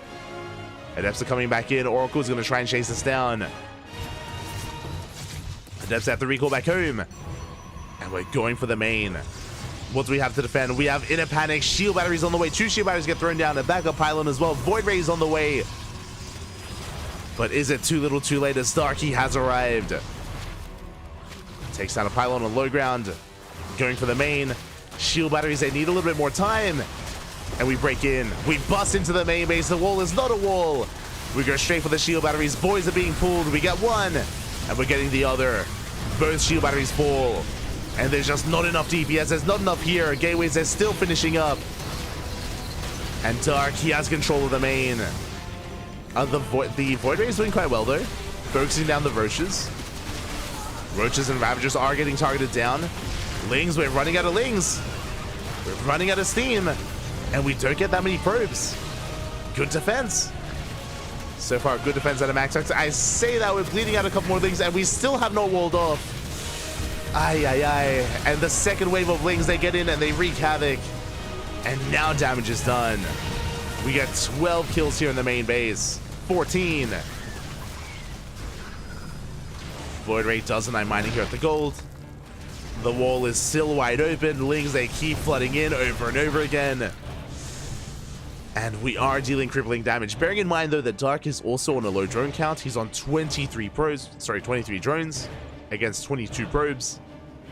The worker counts are pretty comparable. They are evening up.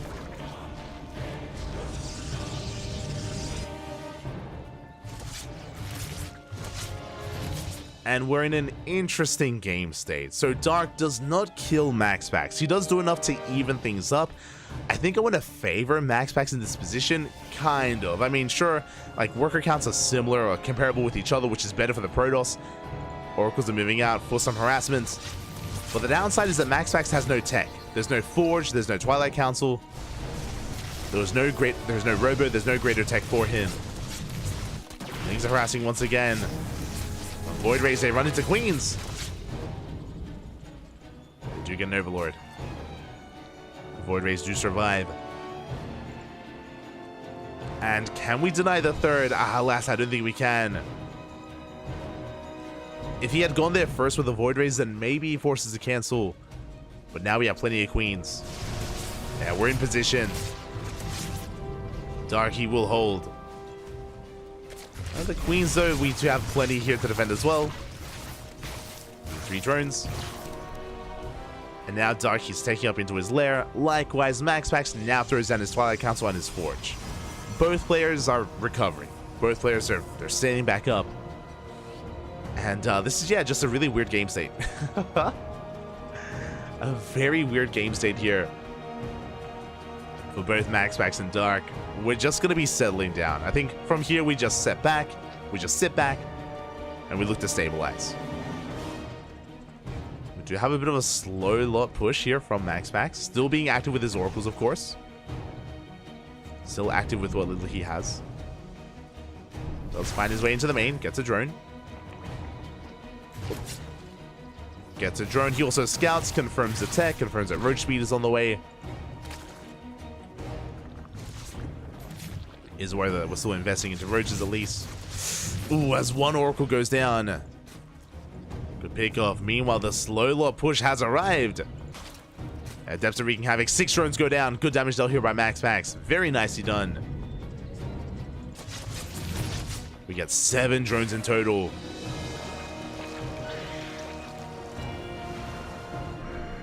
And charge is still not quite done. Queen's are going to be able to hold on. Good kiting here at the dark. The Slow is having a hard time engaging. A good transfuse. Nothing goes down. The Queen survives. The Roaches survive. Very efficient trade. Oh. Ooh. Stasis does catch a couple of extra units.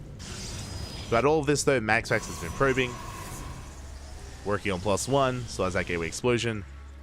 Do we have a prism? We do not. Robo just now started. So we're getting into the mineral line. The Oracle does fall. So far, we save every single drone. Very nice reaction there at the dark. The choke point is brutal. The Zelce do get 1 queen. They get 2. They get 3. Queens are finally going down. We can see so many Zelts just stuck in the back line. Just unable to do anything. Yeah, the positioning was just too good in dark holds. Does end up holding. MaxPax behind this, reinforcing. Prism is finally on the way, so we can warp in across the map. Zelts stay engaged with the Roaches. But alas, Zelts on their own, they need more support. Queens do overextend. They do manage to get a queen. But the Roaches are overwhelming. And Dark, he holds. Not just hold. Behind this, Hydras are on the way as well. Refining his army. Getting into Roach Hydra. Into eventually Lurkers, I imagine. We're getting there. Yes, MaxPax has been a bit wasteful. Looking at the units lost tab here, those 24 Zelts going down. Quite a lot of minerals. Have comparable losses in gas. And both players, yeah, they're backing off, they're expanding. Dark takes a 4th, so does MaxPax.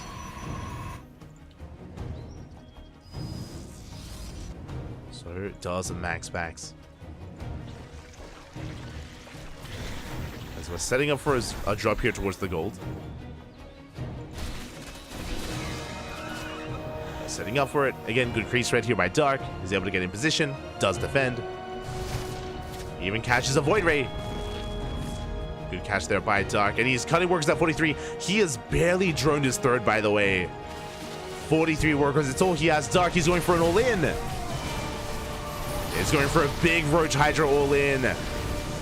Good force fields here. Roaches are caught out. But the Hydras, they do so much DPS in the back line. And Dark, he's breaking through. Yeah, he's denying the 4th. And from here, he can go to the gold. He can go for the gold base. What does he want? Where's he headed? Yeah, he turns back around. He's going for the gold. Now, there aren't that many workers here anymore. It is mostly mined out. But still a valuable base here for MaxPax. Yeah, he's out of position. The base is going to fall. Behind this, the Prism tries to go in, but we're chasing it down with Hydras and Queens. And Dark, he's actually committing here into the main. He's forcing his way in. He has the high ground. Once again, out-positioning MaxPax. As we could even try to go out towards the natural. Okay, there we go. We have a force field at least. We lock the army in. There's no way out for Dark. And he's going to trade as best he can. He does get an Artosis Pylon. Does depower some of the tech. But these Hydras should go down. At the same time, though, reinforcements, they do arrive. And there's nothing protecting the natural base. We wreak havoc. 27 probes go down. And MaxPax, he has been pulled apart. A very chaotic game. It almost ended with the initial Roach Rush. With the initial all-in. But all we needed was a second all-in. Off of 48 drones. MaxPax, he's barely holding onto his natural. Dark, he just rotates around. Heads to the gold once again. And MaxPax just can't keep up.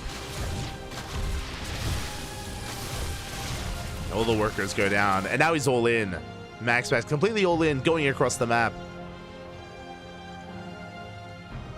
And all Dark has to do is defend. All he has to do is survive. Easier said than done. I mean, some of these queens are getting caught out. Dark, he's racing back home. is racing back home. He does have a group of Hydras here behind the force of MaxPax. Okay, setting up for a surround, coming in from behind. And trapping the army, pulling the voids as well. We can afford to lose some workers. And there's no way out for MaxPax. Gets one of the Immortals. We see MaxPax trying to break out. Oh, but he's losing so much in the process. We managed to get 12 workers, but GG gets called. There's nothing left, and Dark will tie up the series 1-1. Whew. GG. GG, well played. A very chaotic game there. Again, early on, I thought that MaxPax would have died then and there with the initial Roach Ling Flood. He somehow holds, he survives, he does manage to stabilize here, and so does Dark.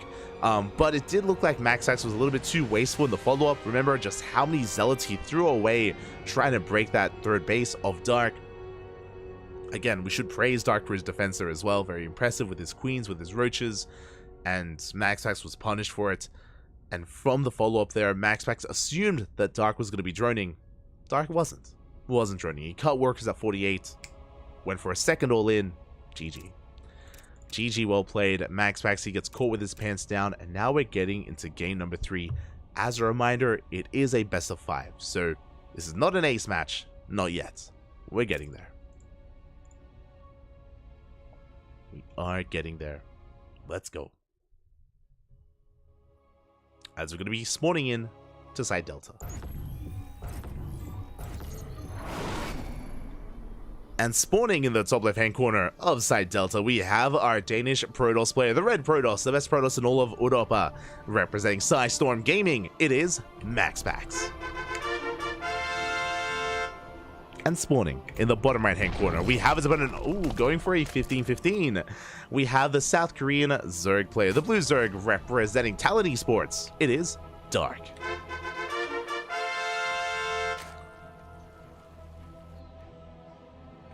Here we go.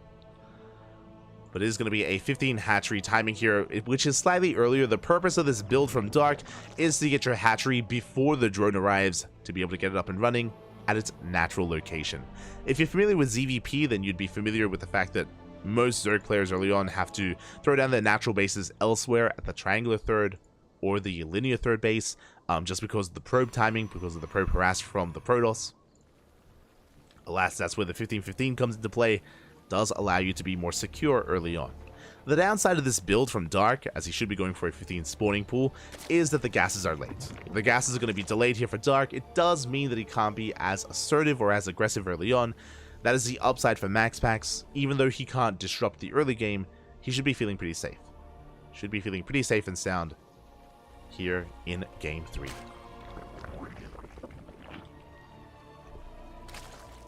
As again, this is also going to be delaying Ling speed for Dark as well. Now from here, as we're loading into side Delta, we should be seeing a standard build out of MaxPax. He's not really one to mix things up too much. It is not unheard of for him to go for a Twilight Council opener, but it's more of a rarity. Again, I imagine we're going to be seeing more Stargate play out of MaxPax instead.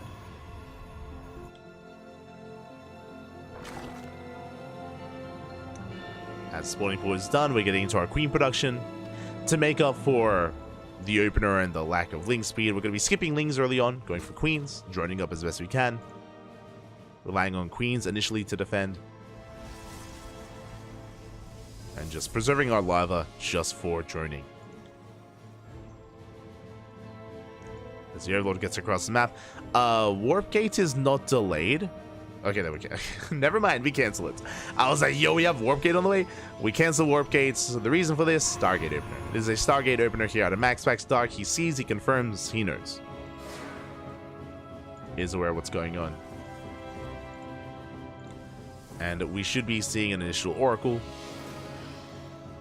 It should be. The Stargate is rallied towards the Overlord, and Void Ray openers are not unheard of either, but Void Ray openers are very out of fashion. They're very out of meta.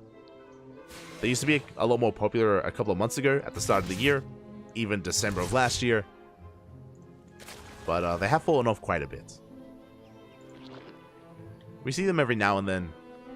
So we'll see what MaxPax does decide to go for. It has its own strengths and weaknesses, as it is not a Void Raid, it's going to be a Phoenix Opener. Okay, so the power of a Phoenix Opener, or a Void Raid Opener as well, is that you can shut down this Overlord and deny scouting, deny vision from Dark, and it's going to be making it that much more difficult for Dark to scout the follow-up. Behind this, we can go into a second Stargate, we can rush into Sky Toss, we can go double Stargate, Mass Void Ray, we can go for a Twilight Council into Glaives, Twilight Council into Charge, we can go for a standard build, so into a third base, into Forge and Twilight Council for Blink and +1. Anything could be behind this, or nothing could be behind this. Could be aggressive, could be standard, could be greedy. Dark doesn't know. It's going to be on MaxPax to make sure that it stays that way.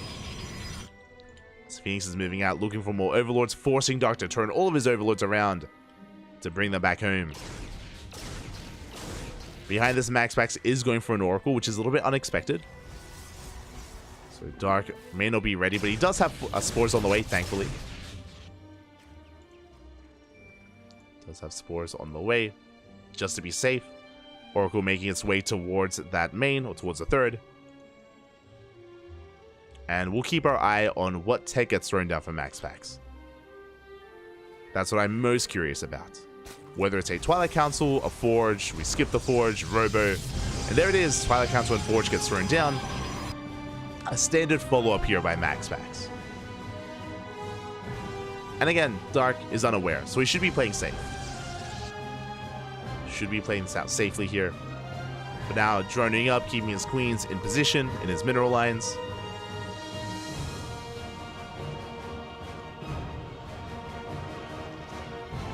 So we head for that natural. We do have a gateway explosion behind this as well. I believe that's going to be 6 gates in total.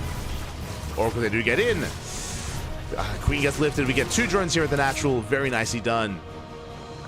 And is this going to be charged? No. Okay, Blink is on the way. +1 and Blink. We're up to 6 gates. We could commit into more. We could go up to 8.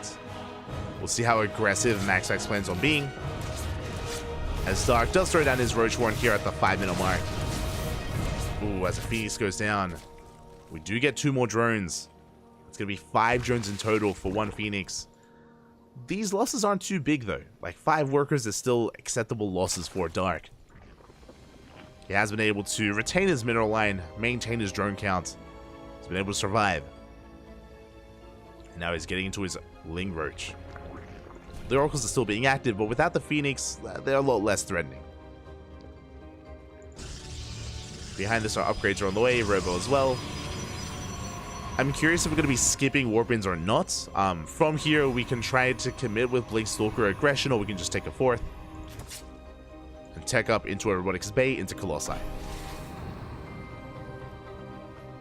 So I'm waiting to see if we get a Prism or a Bay with this from MaxPax. Oh, we do go for a big Warpin. There it is. The Bay is on the way. We have our answer. It is going to be a more tech-heavy build. It's going to be more passive. The Bay, 2nd Forge, 2nd Robo as well. This is going to be for double Colossus production, which means MaxPax is looking to take a 4th. He's moving out with Stalkers, but he's not going to be committing. He's not going to be doubling down here on Stalker Aggression. And meanwhile, Dark is. Dark, he is amassing quite a Ling Roach army. MaxPax has to be very careful not to overextend. He does have Oracles to support him, to keep him safe against Lings. But Dark is moving out. There's that 4th base that we spoke about. Again, MaxPax, he's taking up, he's working towards a longer, a later game. He's moving out with those Stalkers. There are Queens in position to defend. And Dark is going for a massive counterattack. And what is that home to defend? We force a recall. MaxPax has to recall back home, does bleed out a couple of Stalkers. Dark will pull back. And does get eyes on the 4th. Behind this, the Depth Terrasa, it's going to be shut down. And as we're dragging the Stalker army out of position, Dark, he hits the 3rd. And he hits the 4th base, forces the cancel. Ay, ay, ay. Yeah, MaxPax being pulled apart here. Dragged left and right. Remember, he didn't intend to warp in this many Stalkers to be this active. He wanted to be more defensive, just poke and prod. Tech up. Also, my apologies, I assumed it was going to be double Colossus production. It is double Disruptor production. Bold move here by MaxPax. very bold. As you can imagine, it's very high risk, high reward. You can either connect with these Novas and win a fight, or you can miss and lose a fight. So can be quite risky here, especially defensively against an aggressive Zerg. Behind this, additional disruptors on the way. We are supply block though. Oh, that's a big supply block here from Max. Aye. Fourth base is on the way. Disruptors are delayed. And Dark, he's maxing out. Now is not the time for a supply block. This is brutal. Like, Dark isn't pushing yet, but he soon will. Tries to go for surround. The stasis! Ooh, big stasis does connect. Ooh, this will buy time. This will keep Dark back. Max getting back into his disruptors. I believe he has 2, soon to be 4. Behind this, Dark is taking up into Hydra production. Hive is on the way. Lurker Den as well. It's going to be Hydra, Lurker, Viper. The ideal anti-ground toss army.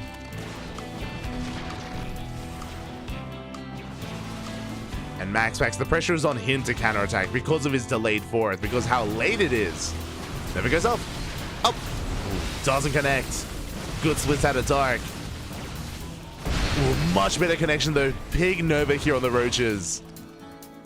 But remember, Dark, he's trading. He's taking up, he's transitioning into Hydra Tech, into Lurker Tech. He wants to get rid of these Roaches. Not too quickly though, is what I should say. Max clearing up some creep, reinforcing with 2 more disruptors. Is pushing in. Dark setting up a surround. He's coming in from behind, he's going for the disruptors, never goes up. Ooh, doesn't connect. The second does, but we do collapse on the army. Another disruptor goes down. We have 2 left. We're down to 2. We're down to 0 as every disruptor goes down. And Max did trade with the army, but those were expensive losses for Max. A good engage out of Dark. And Dark, I don't think he really intends to counterattack until he gets his Lurkers up and running. Speaking of, Hive is done. Hive is done. Lurker upgrades are on the way. We should soon be seeing Vipers. And remember, even though Dark has been trading with his army, his economy has been left untouched.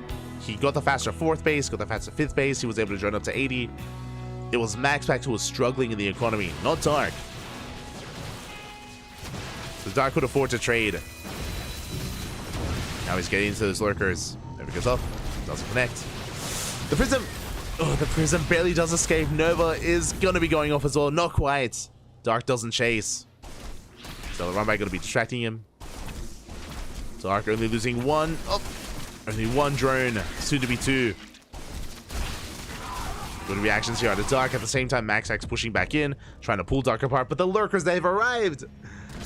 We have a handful of Lurkers in position. And that is going to be enough. Dark, he is holding. More Lurkers on the way. Still waiting for those upgrades. Lurker range is done. Adapted Talons in production. Nidus is on the way, so we can counterattack across the map. Do we have any Vipers? Not yet. Vipers would be a very secure way to deal with not just Disruptors, but also Colossi. Any high-tech unit. As Max is going for a tri-pronged attack, we have Prism towards the natural, Zealot Rabbi towards the south, the main army towards the center. And can Dark keep up? Zealots, they do get in. Drones are going down. Ooh, the Prism gets sniped. Prism does get sniped. We have Lurkers in position to defend against the main army. And the Zealot Rambai gets 4 drone kills. Not good enough. Not worth losing a Prism. Nova takes down 2 Hydras. They're coming from behind. We're going for the Colossi, and can we get one? It's going to be close. We cannot. Colossi, they do manage to escape. And Max, upon recognizing that, of course, he's up against Lurker Tech, and upon realizing he cannot break his opponent, Sky Toss. We have forced out Sky Toss. We do need it against Lurkers. Mothership carriers should be on the way. And Max is now taking his 5th. Has thrown it down. Both players are maxed out. But until Sky Toss really gets up and running, I have to give the edge to Dark. Right now, Max, his main focus is keeping Dark at home. If Dark is able to move out across the map, then Max is going to be in some trouble. And so far, Max is doing a really good job at just keeping the creep at bay. Very few active tumors available here for Dark. Very limited creep. Very limited activity because of that. So far so good for Max Pax. Meanwhile, I assumed it was going to be carrier, but no, Tempest are on the way instead. Yeah, the first 3 are on the way. They are amassing. Mothership as well. So run by runs into lurkers. Max Pax rotating around, but the lurkers are in position. Again, a little bit surprised, but still no Viper tech. It does give Dark less diving power, or less abilities to really deal with this army. But Dark, he is counterattacking nonetheless with his Hydras. Main army's pushing, we have Storms. We cannot engage, not with ranged lurkers. Meanwhile, Hydras, they get across the map. At the same time, another Hydra force here towards the 5th. Max actually has very little to defend. He's going all in. He's committing. Goes out of Storm. Ooh, does connect it with the lurkers. Queens are buying time. We do manage to rotate over towards the 4th, or towards the 3rd. And we should bring it down. At the same time, though, bases are falling. The 4th base and the 5th base are going to go down here for Max Pax. Again, he's all in.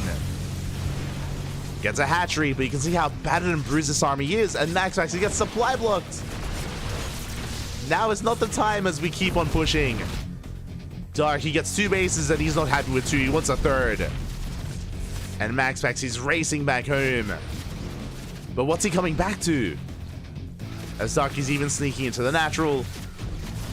Yeah, this Hydra run by just achieved far too much. Lurkers, they outposition Max Pax. Oh, there's no detection. Where's the Overseer? A clutch cloak there out of Max Pax. He will be able to zone away those lurkers. Meanwhile, 41 pros went down, and the Hydras, they come back towards the 3rd. No. They come back to the 3rd base. Lurkers, they get in position. Cloak has run out. And the Hydras, they barely get a kill on the Nexus. And we even still have Hydras in the main. Finally, Dark backs off. But what do we have left? We have half a base here at the natural. We have barely any mining in the main base, only gas. We snipe a carrier. And Max Pax, he was all in before, and now this is all he has left. It's all or nothing for Max Pax. Look at the army. He's got 4 Tempests, 2 Carriers, 1 Colossus, a handful of Storm, and he's running into a wall of Lurkers. They finish up just in time. And there's no pushing into Lurkers. It's not going to happen. Not like this.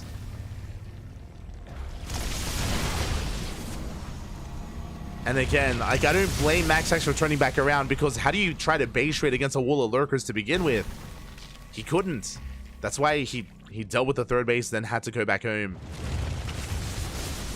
Dark, he was just so ready for that scenario, intentionally keeping all of his lurkers at home, only harassing and pushing with his Hydras. And now we found ourselves here. Oh no, he's going again. Once again, moving out with his Hydras. How much lurkers do we have? We have 13 lurkers at home to defend. Cloak is activated. We get an Overseer. Oh, we're going to be sniping the 2nd Overseer as well. Barely. Does go down. We are breaking through. We break through into a base. Meanwhile, across the map, that's a kill on the Nexus. This hatchery is going to be going down. But Dark, he has bases to spare. Is a death ball of an army? Yo, are we going for the elimination? We're setting it, Papi. We're going for the base trade. Let's go. Do we have any active probes on the map? We do. We have 1 probe outside of the natural in the main. We're recalling. We go for the recall back home. Darky backs off. We're not going to be committing. Ooh. Bit of a mispathing there. Rough pathing from those Hydras. Dark taking a ninja base towards the top right. Ooh, the mothership did not get recalled. That's an expensive loss there for Max Pax. A loss he cannot afford. Honestly, that mothership was working wonders with Cloak, with the slow zones. It was supporting quite well, but now it has been sniped.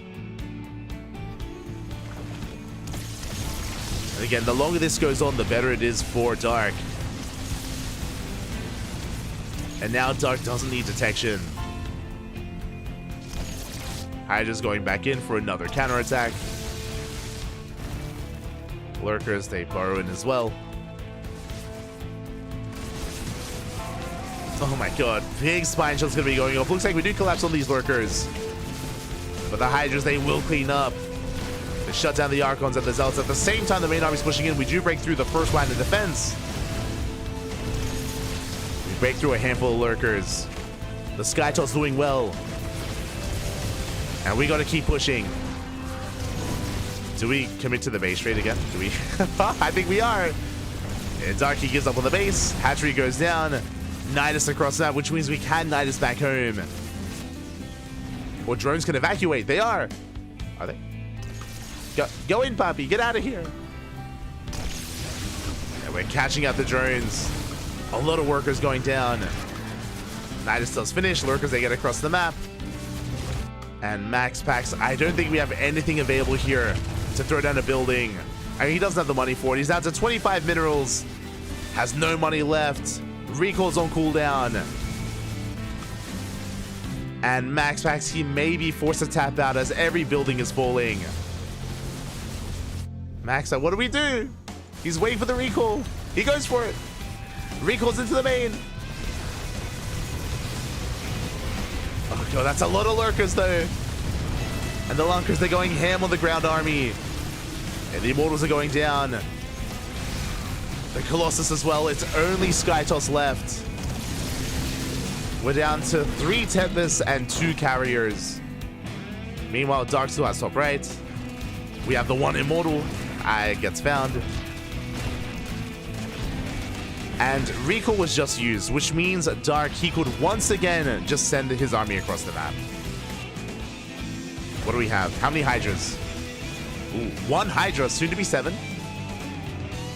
Okay, limited anti-air. Could we pull this off? Okay, so Max, he has to keep an army back at home. He has to keep something back at home. Otherwise, he will be eliminated. No shot. He hasn't seen. No shot. Max, he doesn't know. I mean, he saw the drones. Okay. He's got an idea. He does have an idea. He's moving out at the same time. And the 1 Tempest and carry, they do defend. He's holding. Holding back at home. Going for top right. How many Hydras? 8. We have 8 Hydras. Max, he does spot the hatchery, but he's shutting down these drones, chasing them down. Hydras, we have to regroup. The Hydras, they have to join up with the others. They can't fight alone. There it is. 6 Hydras. They're coming in. They're coming, Papi. We're going for the main. That carrier is so low. Ooh, we can't replace interceptors. Bear that in mind as well. We're out of minerals. Interceptors up. We could kill them. Kill the interceptors, Papi. There's value in that. The lurkers are going ham. On the bases, another Hydra goes down. Bit of a miss rally. We throw away some Hydras. We can't afford that. Hydra's getting picked off. Tempest harassing across the map, but ooh, we take a lot of hits from the spores. GG gets called. It's too much. A little bit of copium there towards the end. Max Pax just fighting to his last. Trying his heart out there, but GG gets called and Dark takes a lead in the series. GG. Ah. GG, well played.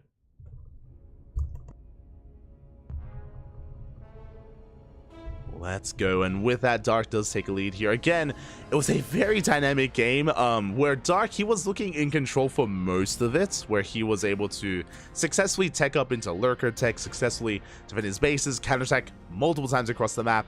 Despite that, even despite the fact that Max only ever had like 3 Tempest max and 3 Carriers max, he was trading very well. He was trading very well with his army, trading very efficiently. Made it close towards the end despite so much working against him, despite the fact that he did not have an economy for like a good 5 to almost 10 minutes there. Like for a long time he barely had any mining going on. What you saw is what he had left, and he made the most of it. GG. GG, well played. Very impressive. Very impressive army control, I should say, from Max. Unfortunately, he could not sustain himself, and with that, we're getting into game number 4. Dark is on match point. Dark needs one more win here to become this week's ESL Open Cup Americas champion. Max has to fight back here and now to force the ace match. Here we go.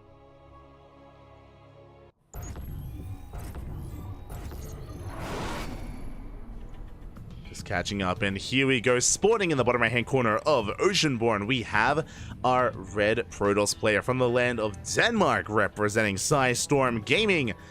Down in the series, he has to fight back here and now to force that ace match. It is MaxPax. And spawning in the top left hand corner, we have his opponent. We have the South Korean Zerg player, the blue Zerg, representing Talon Esports. It is Dark. One more game is all he does need, as this time Dark is going for a standard hatch gas pool. Earlier we did see 15-15s. Alas, that is not the case. Not this time. Not here on Oceanborn. Dark, he is going to be forced to take the unnatural natural instead. Here at the third base location is moving out with another drone though. Okay, I see you, Dark. Drone is moving out across the map. Another drone is kept hidden. So we are going for that natural location. This is something that only Dark does, by the way, where Dark intentionally, it's inefficient to delay your hatchery for so long, to delay it, to hide a drone, and to take it on location anyway. Players like Cyril and Rainer don't bother with this because it's inefficient. But we have no spawning pool. We're going for a proxy hatch. There it is. Hatch block across the map. No pool here from Dark. And he does force a reaction here to MaxPax. There we go. We have a second gateway. We have a delayed Nexus. It is going to be delaying the economy here of the Protoss. Now, when it comes to this hatch block, Dark has no intention of letting this finish. Dark has no intention of allowing this to finish, and he's not cheesing or anything. He's droning. He's droning up behind this, and he should be canceling this hatchery. Again, it's just to disrupt the Protoss. Now, the downside here is that because MaxPax did respond with his second gateway, of course, it does mean that he's going to have quite an abundance of units to counterattack. So Dark is going to have to minimize his losses when it comes to that counterattack once MaxPax has control of his side of the map. Oh boy. There we go. Second Zealot has arrived. Adepts are on the way. This hatchery is going to be cancelled eventually. And Dark, he is amassing queens back at home. As Dark, he barely cancels in time. That was quite close. Very close there. Back at home, the drone goes down. Spine Cooler's on the way. We spoke about this. Because MaxPax has 2 Zealots and 2 Adepts, that's nothing to scoff at. That's quite an intense army. It's quite a lot of firepower here. Dark has to throw down the Spine. Otherwise, he could just die. He could just die here and now. Spine Crawler's on the way. Lings are amassing. Queens are on the way as well. Behind this, we're taking up into a Stargate before Nexus. Very aggressive follow-up here to MaxPax.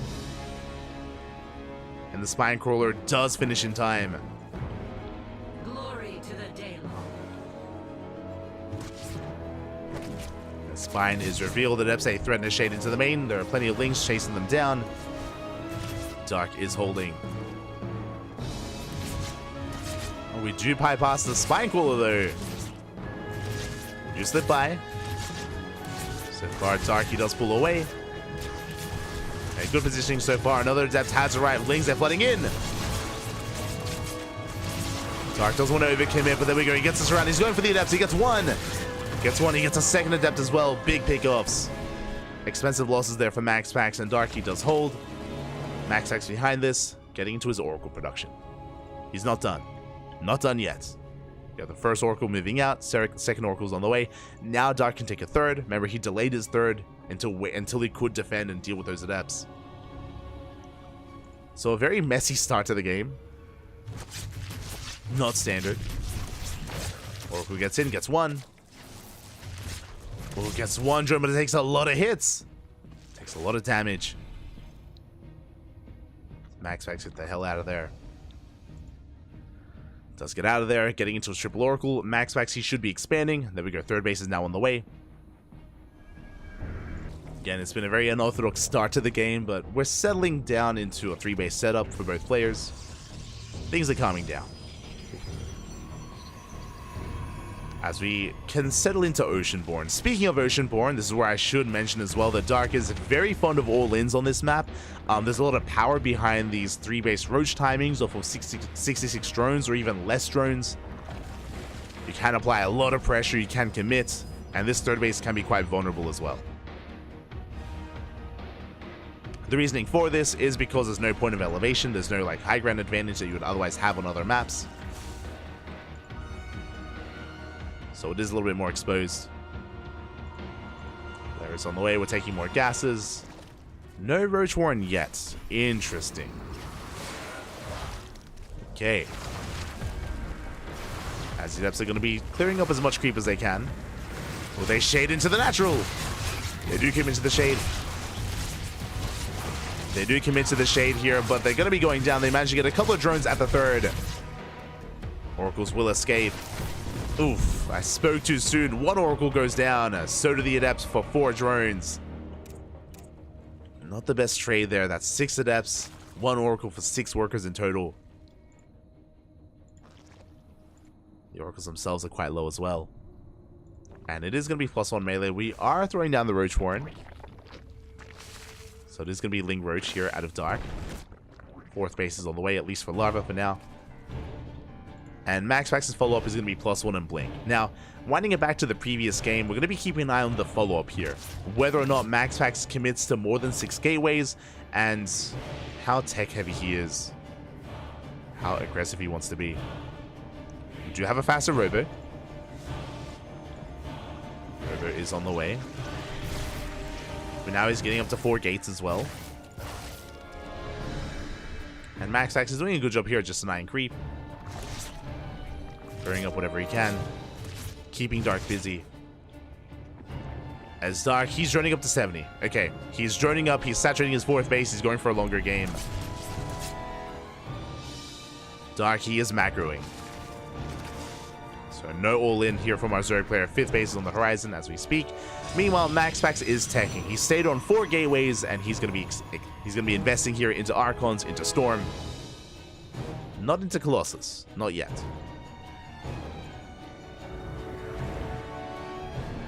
So MaxPax should be looking for a 4th. There we go, 4th base is on the way. This push here from MaxPax is not committed. He's only poking in. He's looking to trade with Tumors, with Lings. Denying a base could be a big one as well. Small Stalkers have arrived. Ling Roach getting in position. Darky will hold onto that base. Again, MaxPax just poking in. There's that Storm that we mentioned. It can be risky to go for Storm. Storm is ideal against Ling Hydra, for example. Against Ling Roach, a little bit less so. Just because Roaches are that much more tanky.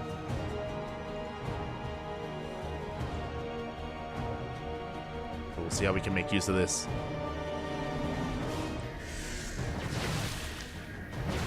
MaxPax is trying to be as efficient as he can. Gets a couple of active Tumors.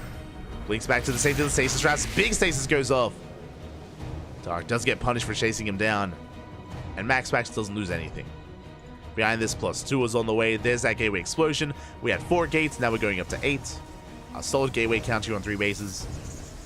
And we are refining our army with Immortals, thankfully. Upon seeing all the Roaches, we know that we need Immortals. We need something more robust here to help round out the army. As I say that, never mind. We cancel the Immortal. We're going for the Prism first. MaxPax, he wants to harass. Wants to be active, wants to harass first. And Dark is maxing out. He's maxing out here on 4 base saturation on 71 workers. We're pushing in with Ling, Bane, Roach. +2 is still halfway done. MaxPax, do we have any Storms? We do not. Uh-oh. No Storms available here despite it being done. Banelings are rolling on in. Okay, we have 1. We have 1, soon to be 2. 2 Storms here from MaxPax as we're rolling in towards the 4th. That Templar coming in. Banelings, they roll on forward. There's that first Storm. We have 1 left. The Banelings, oh, they crash in. The Storm is forced out. And the 4th base is going to fall. We get 14 worker kills, 16 worker kills even. Remember, MaxPax, he was working towards that next step. He was going for a Prism, working on his upgrades. He wasn't ready for this. Was not ready, and he gets caught with his pants down. The supply block is real. Ay, ay, ay. Now is not the time. MaxPax stuck here at 120 supply. He cannot reinforce. He cannot warp in. which means 0 High Templar, 0 Storm. Despite the tech, despite rushing into Storm, it's not going to happen. He's not going to be able to make use of it. That is huge. Now Dark, he's rolling in. He surrounds the army. Overwhelming Max Packs. They're rolling in towards that Mineral Lion. GG gets called. There's nothing left. And Dark will take the series 3-1, becoming this week's ESL Open Cup Americas champion. GG. GG, well played. Congratulations here to Dark as he does take the series. A very back and forth series here. Even though it was a 3-1, the scoreline doesn't really tell the whole story here. Like, that game on Side Delta was wild. The game on Side Delta itself was wild. Likewise, so was Dynasty as well. Dynasty could have gone either way at times. So very impressive play here from our players. GG Dark. He does get the better of Max Packs this time, specifically in this final game. That was a little bit brutal. The fact that Max Packs had rushed into Storm, of course, but he wasn't able to build up his High Templar count.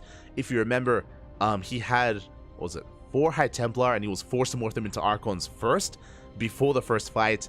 And because of that, he only had 2 Storms left, and he had to spend them. He had to waste them. He was forced into using them, and as soon as they were used, there was 0 Storms left there for Max Packs. It was what he had to rely on to defend, and alas, was caught out. GG.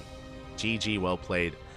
Again, especially on Oceanborn, you have to be on top of whether or not Dark is droning. He only droned up to 72. Didn't go up to like 5 base saturation. He didn't take up into Hydras or Lurkers.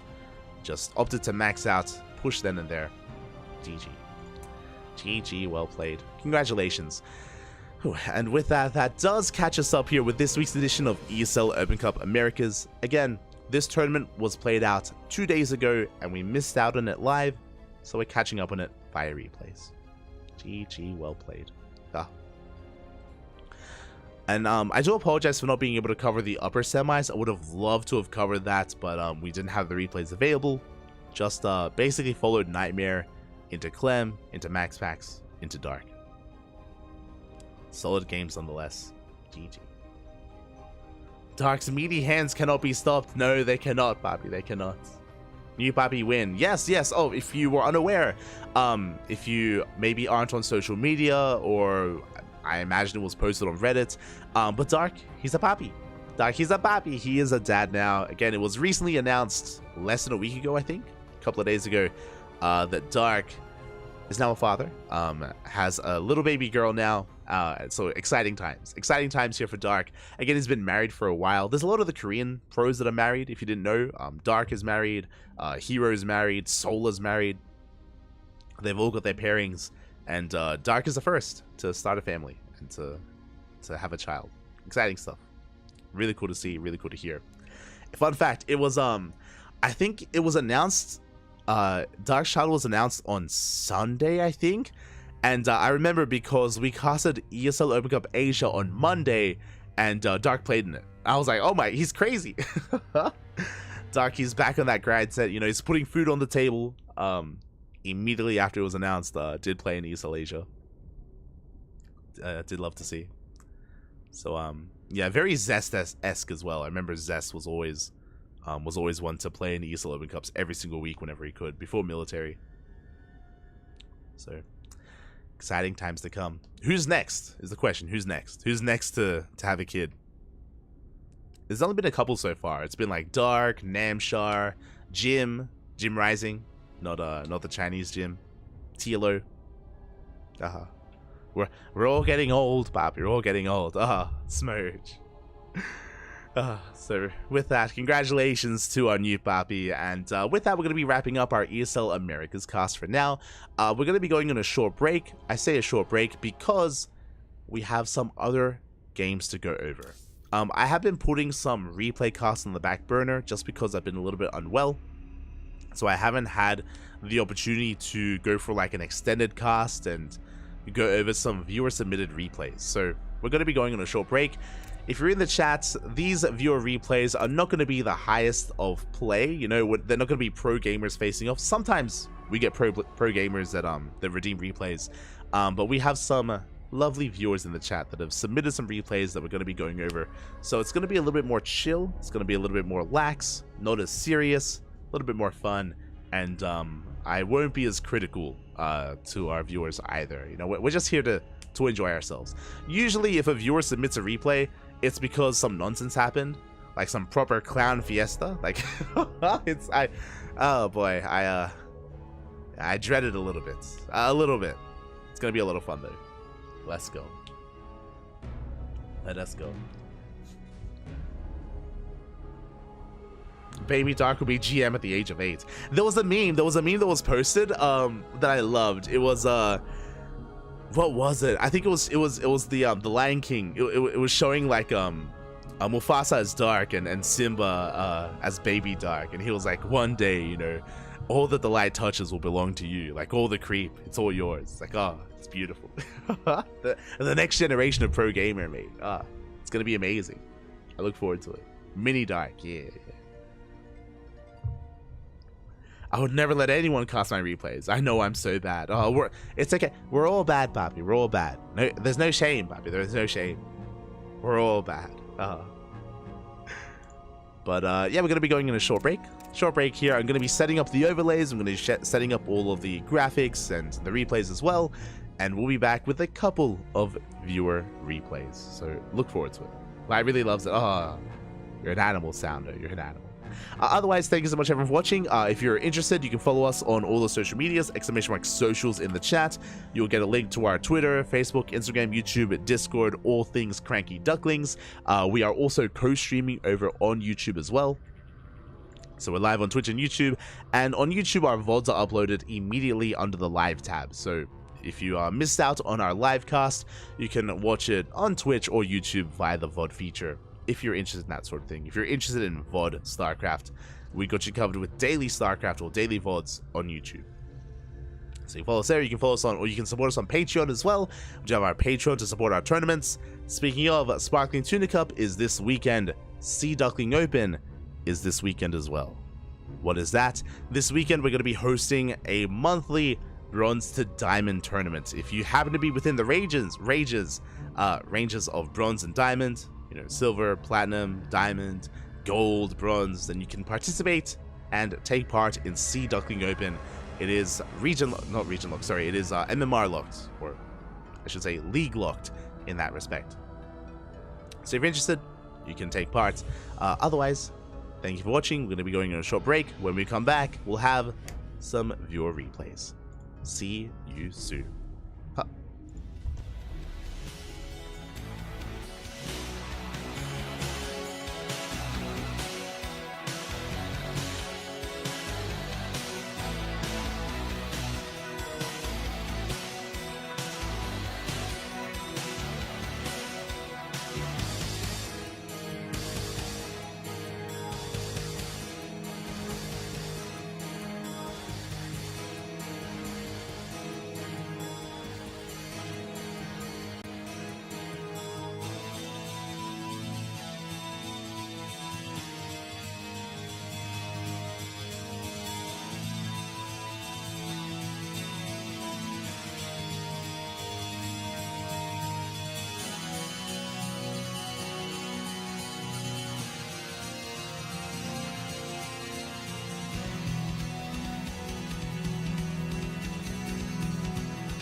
And welcome back, everyone. Welcome back to something a little bit different, something a little bit special here. Welcome back to a viewer replay cast. Oh, I should have actually updated that. But welcome back to a viewer replay cast. We just wrapped up with ESL Open Cup Americas 222. And now we are back with something a little bit more chill and a little bit more laid back instead. Viewer replay cast. Bam. Beautiful. There we go. I will also update that on the Twitch channel as well. And you can see our lovely graphic, our lovely duck as well. And yeah, these are replays submitted by the people for the people. Basically, we have some viewers in the chat. You can redeem a replay cast with your channel points. That's how this was done. So you have that option available to you. I believe it's quite expensive, but if you do wish to have one of your own replays casted, then we can do so. And again, we promise not to be too harsh, promise to have some fun, maybe a couple of jabs here and there, but nothing too serious as we do settle into this. As you can imagine, we have a lot of replays submitted by Sounder, as always, and este Sounder, papi, este Sounder. I'm shaking my head every single time. But always a fun time to cover these matches as well. I have some replays by Sounder, I have some replays by Babyling as well. And interestingly enough, we have even some replays, some team game replays, which we do from time to time. I'll be honest, I'm not the most adept at casting team game replays just because it's so chaotic and there's just so much happening all at once. It's a little bit messy, Papi's a little bit messy, but always a lot of good fun nonetheless. It's been so long since I played team games. I miss it, not gonna lie. I do miss it a little bit. As our first replay here is a 3v3 by Soundo and his team against a team of random players, I imagine, or maybe a pre-made team. We'll find out as we're loading in. We are loading in.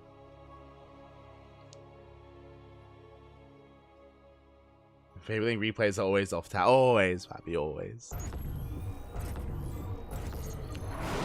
As we are loading into our game and spawning in the top left hand corner of Bastion of the Enclave. Sorry, Bastion of the Conclave. There you go. We do have our opposing team. We do have the red Zerg player Digglesworth. We have the blue Terran Star-Lord and the teal Protoss Traveler. Meanwhile, towards the south, we have our viewer, our lovely viewer here. We have in the south the orange Protoss player Sounder, who's currently in the chat, I believe. We have his teammates as well, the yellow Zerg player Abadabadud. There you go, Abba, let's go. And in the bottom right we have Butt Sneezer, who I believe we have casted in the past as well. I'm shaking my head, but they are all part of Clan Bud Air. They are all clan mates, and they do play team games from time to time. And is this a new map? I think this is one of the new maps, right? I do know that the team games, so for the first time in years, the team game ladder map pool was updated in the new patch. So we have some new 2v2 maps, we have some new 3v3 maps as well.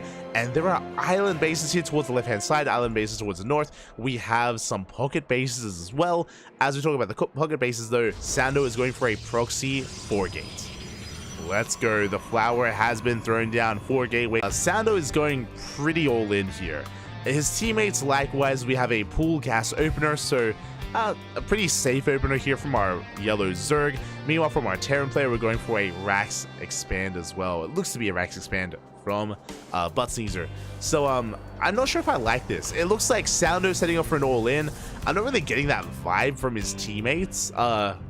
Is what I'm concerned about. Yeah, we have Marines on the way, not Reapers as well. So yeah, it feels like Soundo's kind of doing his own thing, and his teammates are just chilling and macroing back at home.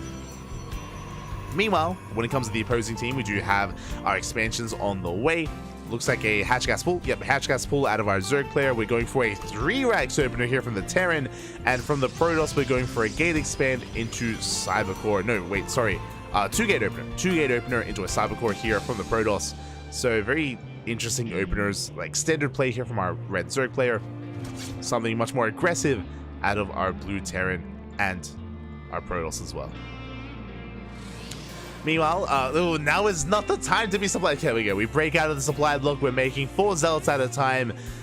Thankfully for Soundo, I believe we have limited scanning information. No, we've seen a lot actually. We see the lack of anything from the orange Protoss that should be ringing alarm bells. And what is there at home to defend? 3 Marines. 3 Marines on their own. The red Zerg player rushing into... Wait, no, sorry. That's going to be the yellow Zerg rushing into a lair behind this. Where are the Lings? We're droning, by the way. Where's the Queen? Ay, ay, ay. It looks like, yeah, we only have the Terran here to defend. Meanwhile, across the map, okay, we're just a little bit stuck. That's fine. We can stay stuck. But these elves are accomplishing quite a lot here. They take down the Marines. They get a Queen as well. Ling production has been delayed from our Zerg player. And from the side of our Protoss, we're not really adding too much help either here. Yeah, as the first gateway was depowered. So, yeah, these elves are doing more than they should. More than they should have. Again, some of our players were just a little bit too greedy. Sure, Star-Lord, the Blue Terran, is doing what he can, but we're lacking some kiting here. More Marines go down. And these elves are doing so much damage. Behind this, honestly, our teammates are free to do whatever they want. We could just take a third base, drone up, and make as many workers as possible. Even though Sando is quite behind, like, it's worth it here to help out the rest of his team and to boost them ahead. It is going to be worth it for Sando, as eventually he's going to be cleaned up. As Zelset finally going down, but looking at the units lost tab, we lost 7 Zealots for a Queen, 9 Marines, a couple of workers, 11 Lings. Like, these are efficient trades. These are efficient trades. As Star-Lord, he's going for he's going for the island. Let's go. The island is on the horizon. Do have additional gateways on the way. Again, brutal supply blocks here for some of these players. And yeah, this build, this opener has been quite disrupted for Digglesworth, for Traveler as well. It's a rough start for them. Rough start for all of them. And I'm curious where we're headed from here. I was assuming it was going to be 2-base Muta. I think we've seen this player here go 2-base Muta before, but no, it's going to be 2-base Lurker. Okay, we're spicing it up a little bit here. We are spicing it up with Lurker tech. Meanwhile, our Terran player is going into Ravens. We do have tank production behind this. I believe no stim. Yeah, no stim, no tech lab. Going for a third instead. Things are a little bit more delayed here for our Terran player. We're not really headed in any clear direction yet. Sounder, he's throwing away a lot of Zealots. This is where we're becoming a little bit wasteful. Yeah, we're throwing away a lot of Zealots at this point here. Not ideal for Sounder. Yo, another CC on the way. We're going for the other island. Let's go. Speaking of, looks like they're letting each other know that there are pocket bases to take. So player has taken the island himself. We're getting to a longer game. Again, like, this is the downside of what just happened here. I would have loved to have seen 2-base play from our yellow Zerg and from our purple Terran, because Sounder is basically out of this game. Like, to be honest here, because of the 4-gate, like, we have nothing. We have 9, so we have 10 workers in the main mining. We're just now starting our natural as well. Like, Sounder, he's basically going to be taking a back seat here for the next couple of minutes, while the rest of his team can, like, make up for that. And I would have been hoping for like a 1-2 punch, like for a follow-up all in, but we're going for a longer game. And who do I favor here? That's a good question. Lair is on the way finally here for our red Zerg player. I do like that basically our the yellow Zerg and the purple Terran, we have 3-base setup. We have a 3-base setup already. We're on 3-base saturation, so we're in a pretty good place. Meanwhile, we're still struggling to expand across the map. Yeah, the economy for Digglesworth for Traveler is still lacking. Same can be said here for Star-Lord. Again, like, even though we've taken these island bases, we have 2 SCVs here. Like, barely any saturation, barely any mining. We'll have a look. Yeah, less than 40 workers here apiece.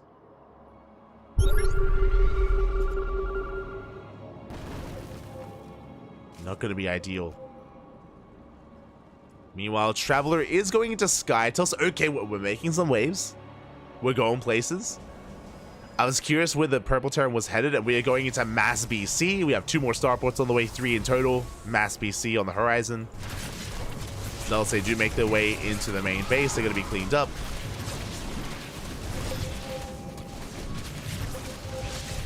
They are going to be cleaned up here. And, okay, so we have Skytoss from our teal Protoss. We have Aspire, looks like Mass Muta from our red Zerg player. And what is our Terran going for? Mech! Oh, okay. Okay, it's gonna be mech. We have an armory. We have two more factories. Again, the problem right now is just the economy. Honestly, like, look at this. Like, we have a planetary on the way. Like, these are such expensive investments going for a line of turrets. And we still only have 3 SCVs, now 4 SCVs mining here at this mineral patch. Now 2, like, oh my god. So yeah, the economy is something that has been lacking for the opposing team. And it's allowing these 2 here to pop off. It is allowing them to pop off. I'm not looking like Sound is on, he's at 32 supply. Oh my god. But he's also trying to get into his own Sky Toss. So he's trying to add to the game. Let's go. Now, to be fair, we could always feed players, right? Like, we could see the Terran player or the Zerg player give resources to Sounder. That's true. To help make up for his lack of economy. To help give him a boost.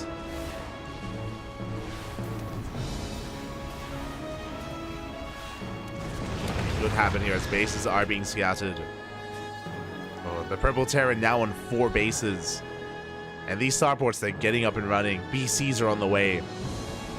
Likewise, we're amassing Tempest. Sounder getting into his own carrier production. We're getting there.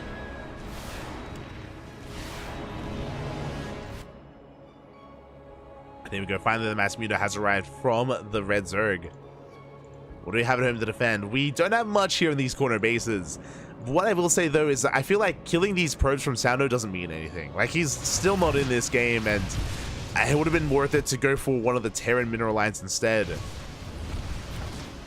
Like, our Southern team, we can afford to lose Soundo. Like, it's fine, it's fine, it's fine.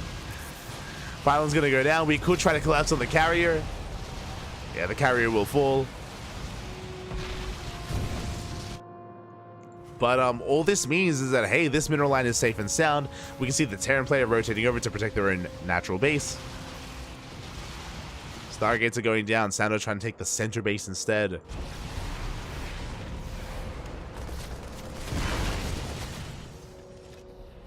And these mutas, they got a lot of damage done, but again, it doesn't really slow down the Terran or the Zerg, which is what's concerning. That's something to bear in mind here in team games, is that there are some players that are worth more than others when it comes to harassing, when it comes to pushing in. That's the sad reality here. Yo, let's go. Our Terran player helping out Sounder, throwing down turrets. I mean, could just give him money, but it's fine. Turrets are on the way. Meanwhile, that's a lot of Tempest. Jesus, how many Tempests do we have? 7. Soon to be 10. Aye, aye, aye. So it's a lot of Tempest on the way. Meanwhile, the mech army is still amassing as well. I would have appreciated BCs as well from our blue Terran player here, but it is going to be like Thor tank, which doesn't help as much. As mutas, they just ran their face into turrets, and this is not a good trade here for the Zerg. So many mutas go down. Prism is denied. Our player that was rushing into Lurker Tech is now switching into Corruptors, which I think is a good thing. Lurkers, they don't matter as much anymore. Wait, did we make any Lurkers? Oh, yeah. Have some Hydra Lurker. God, the production time is so big. it's taking up like half the screen. It's too much, Pappy. It's too much. I'm getting lost in it. But there we go. We're amassing Thor BC. Meanwhile, our Red Zerg player is still doubling down on Muta. I mean, Mass Muta can work very well if you're active. Like, you have to be so active with it, dancing between the bases, picking up units. We have left kind of these fringe bases alone. We're still going for the same Protoss base. Still going for Soundo. And there's nothing here to kill. Get a couple of turrets. And it looks like we're just playing the like chill out and max out kind of game here. There we go, BCs, they teleport on top of the mutas, a little bit wasteful. The mutas are forced back. But our purple Terran player, he's max. He is at 200 supply. Our yellow Zerg is at 150. I do think that their biggest opposition is going to be our Protoss player here, who has comparable army size. with 10 Tempest and Void Rays. And these Tempests, they do bonus to massive units. They can shut down some BCs. Depending on the angle, depending on their kiting, they can do well for themselves. The mech army's pushing forward. This is kind of turning into a 2v1. Sorry, a 2v3. 3v2 even. But I'm not loving this Zerg army. Like, the mass muta here in a head-on fight, it's not going to help. It's not going to help at all. So, not the most efficient army here from Digglesworth, unfortunately.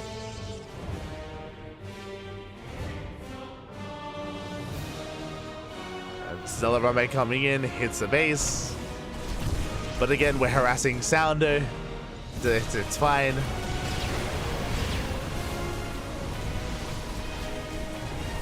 Isn't hurting his teammates. It feels like this entire game, Sounder, he's been like the scapegoat. Like he's he's been like the meat shield for the rest of his team. Literally this entire game. And I mean, it's been working well.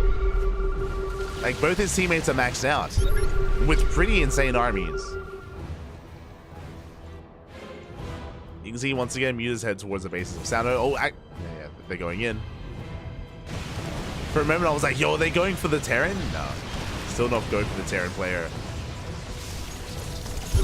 They trade with turrets. Lurkers are here. How many corpses do we have? 36. Oh my god. We're going for the dive. Oh, we're over the Thors, though. Brutal losses. The mothership is going to be going down. Not sure if that was worth it, though. Again, you have to try to time this together. With our Terran teammates. Speaking of, the opposing team all comes together as well. We're walking into the Lurkers, though. There we go. BCs are coming in. Corruptors, they take down all the they take down all the Void Rays. Thors are being shut down by the Marines as well. It looks like we're swallowing up the army. And it is a 3v2. I was half joking when I said it, but does Sounder have any units? Does he have... he's got some carriers. He's going. He's doing his thing. Moving out. Let's go. Ooh, meanwhile, the BC army is being reset. Reset the BCs. But the Lurkers are still standing strong.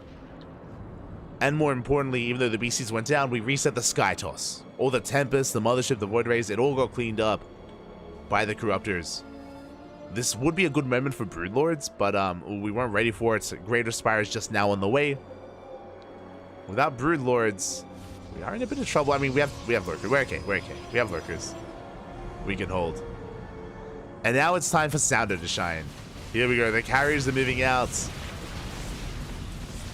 Big reaction here from the opposing team.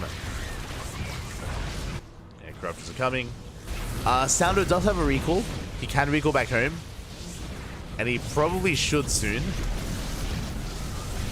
As we focus down one of the carriers. Thors are coming in. Oh yeah, that's a lot of Corruptors.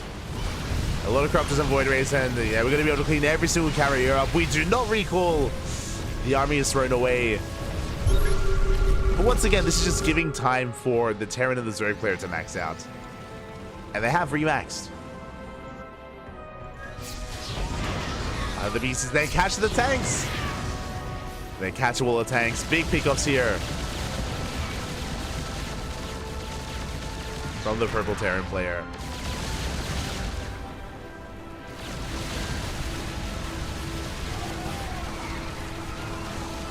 Looks like we're going to be punished for it a little bit here. The BCs, they do teleport away. Just in time. Did have the Protoss trying to harass on the right-hand side, but we were able to hold on.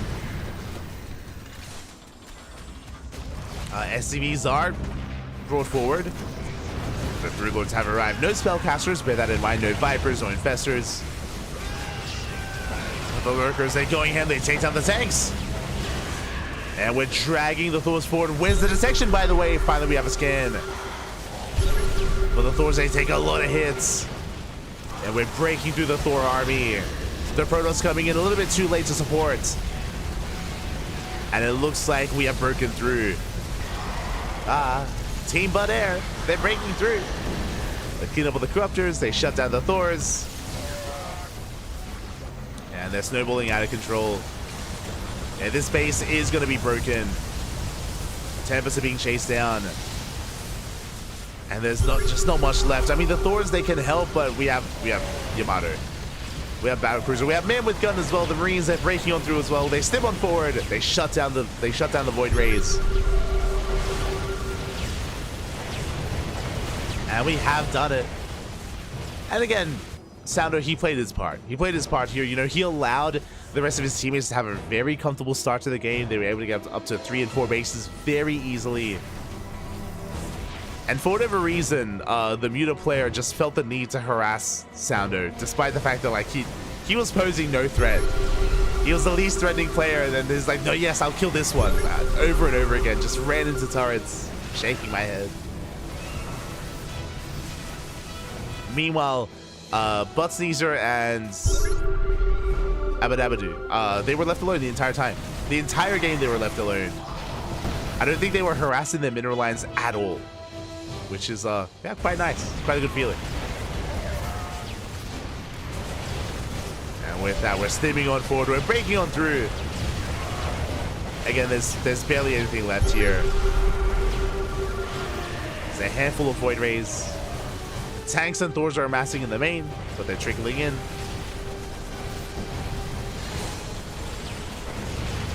And yeah, it's an interesting new map as well. Island base is always a lot of fun. I can't remember the last time we had an island base in 1v1. I don't know if we'll ever see an island base in 1v1 again. But I always do appreciate it. Always a lot of good fun. Likewise, we have the Central Go base as well, which we're never fully taken advantage of, but you know, they're there. They were available. As we're slowly pushing in towards the main base as well. And again, the writing's on the wall at this point. Like, we're barely holding on. And hopefully they don't force us to travel to these island bases and to kill these as well. I'm hoping that that's the case. Sometimes that happens in team games, but there it is. GG gets called, Traveler taps out, Digglesworth as well. And so does Star-Lord. GG. Bud Air. They take game 1. GG, well played. I don't often see like flowers like that in team games. It's always very hit and miss. And we kind of saw that, right? Where like Soundo couldn't really do anything after the failed proxy or after the proxy. But it was fine, you know. He could rely on his teammates. Could rely on them. They cleaned up. GG. GG, well played. That's going to be our first team game here for the night. We have 2 team game matches. The first 3v3, and now we have a 2v2. Personally, I like 2v2s a lot more. Something that I'm not too fond of in 3v3. I mean, it depends how you approach this. But in 3v3 and 4v4, an individual player is a little bit less impactful. But in 2v2, like, it matters so much more, and there's a little bit more of a intense dynamic between it. I miss it. Seeing these team games makes me want to play team games. Not gonna lie, I miss it, Pop. Someone has to sacrifice themselves for the greater good. True. For a greater purpose. You did it for the team, Bob. You did it for the team.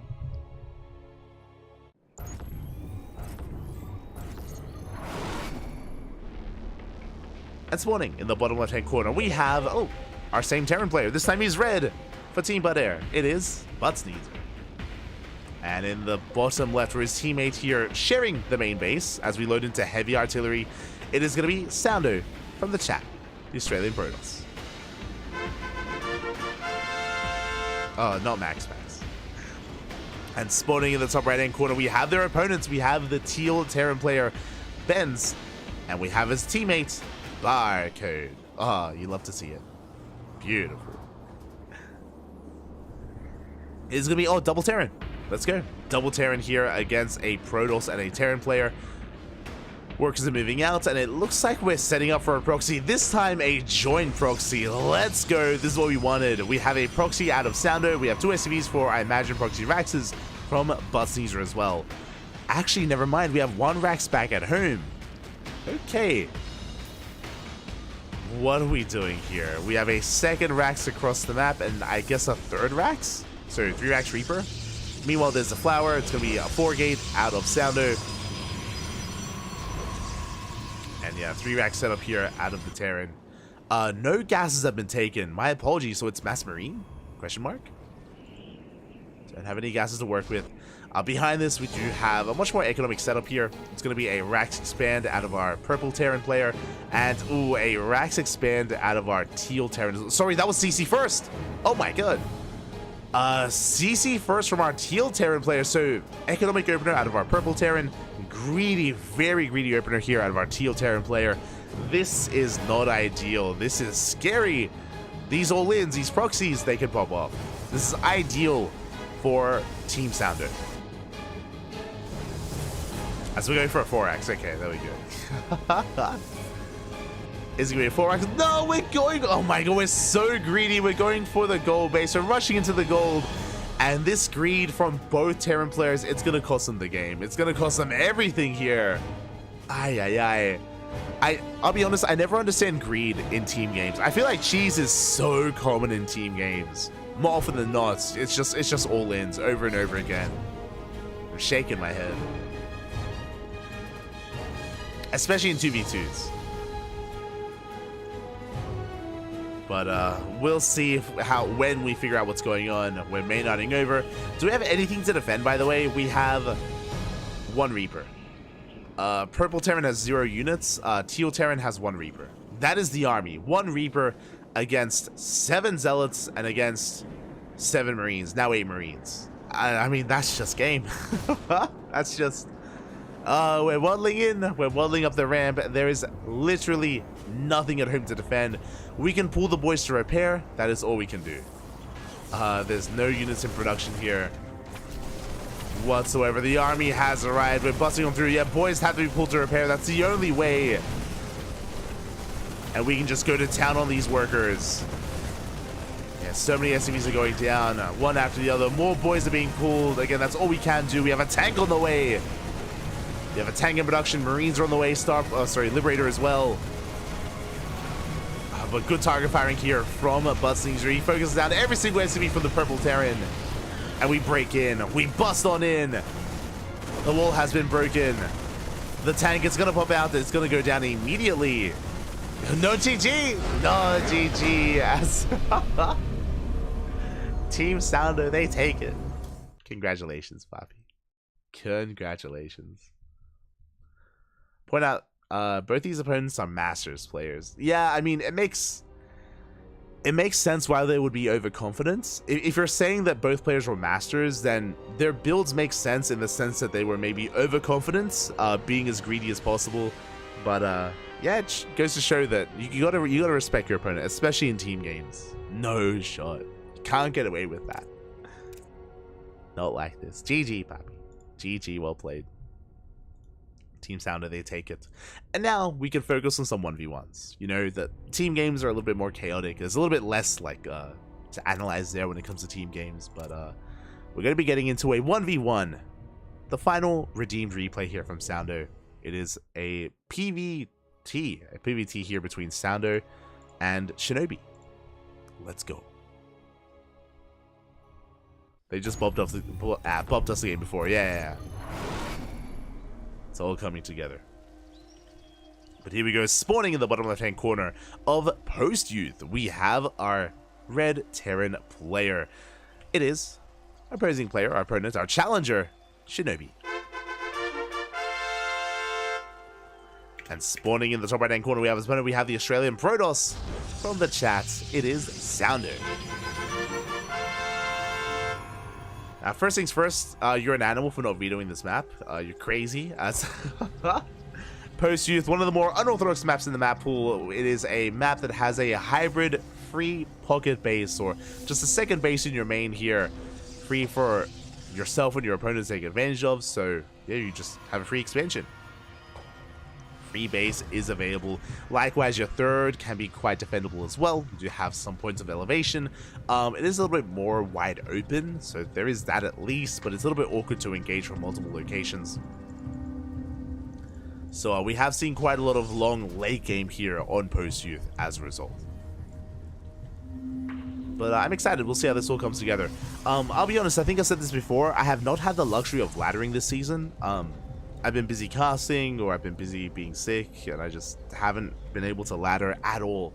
So I have no like personal experience on the new maps. A little bit envious. I'm envious. You said like you're able to ladder, Bobby. I wish I could ladder. So we're going for a proxy. Never mind. Never mind. Cybercore's on the way. Are we feeling proxy Void Ray? This feels a little bit disjointed if that was the case, but once the pylon is done, we can throw down shield batteries and start working on that Stargate thereafter. I believe we have seen Soundo go for proxy Void Ray in the past. Proxy Void Ray is a little bit more viable nowadays just because of the change to the Cyclone. For those that are curious, the Cyclone now does require 3 seconds to relock on when the lock-on is broken, when you're kiting and dancing with the unit, and that is going to be pretty huge when it comes to something like a proxy Stargate. There it is, a Stargate is thrown down. Does look like proxy Void Ray. This is a little bit inefficient at a Sounder, is what I will say. Typically you want to be starting up the shield battery first, because if this gets scouted, the shield battery also helps you keep the pylon alive to actually get everything going and actually get your first unit up and running as well. So this is a little bit inefficient, but we're getting there. Meanwhile, Reaper moves out, is going to get across the map, nothing at home to defend. There is a shield battery on the way.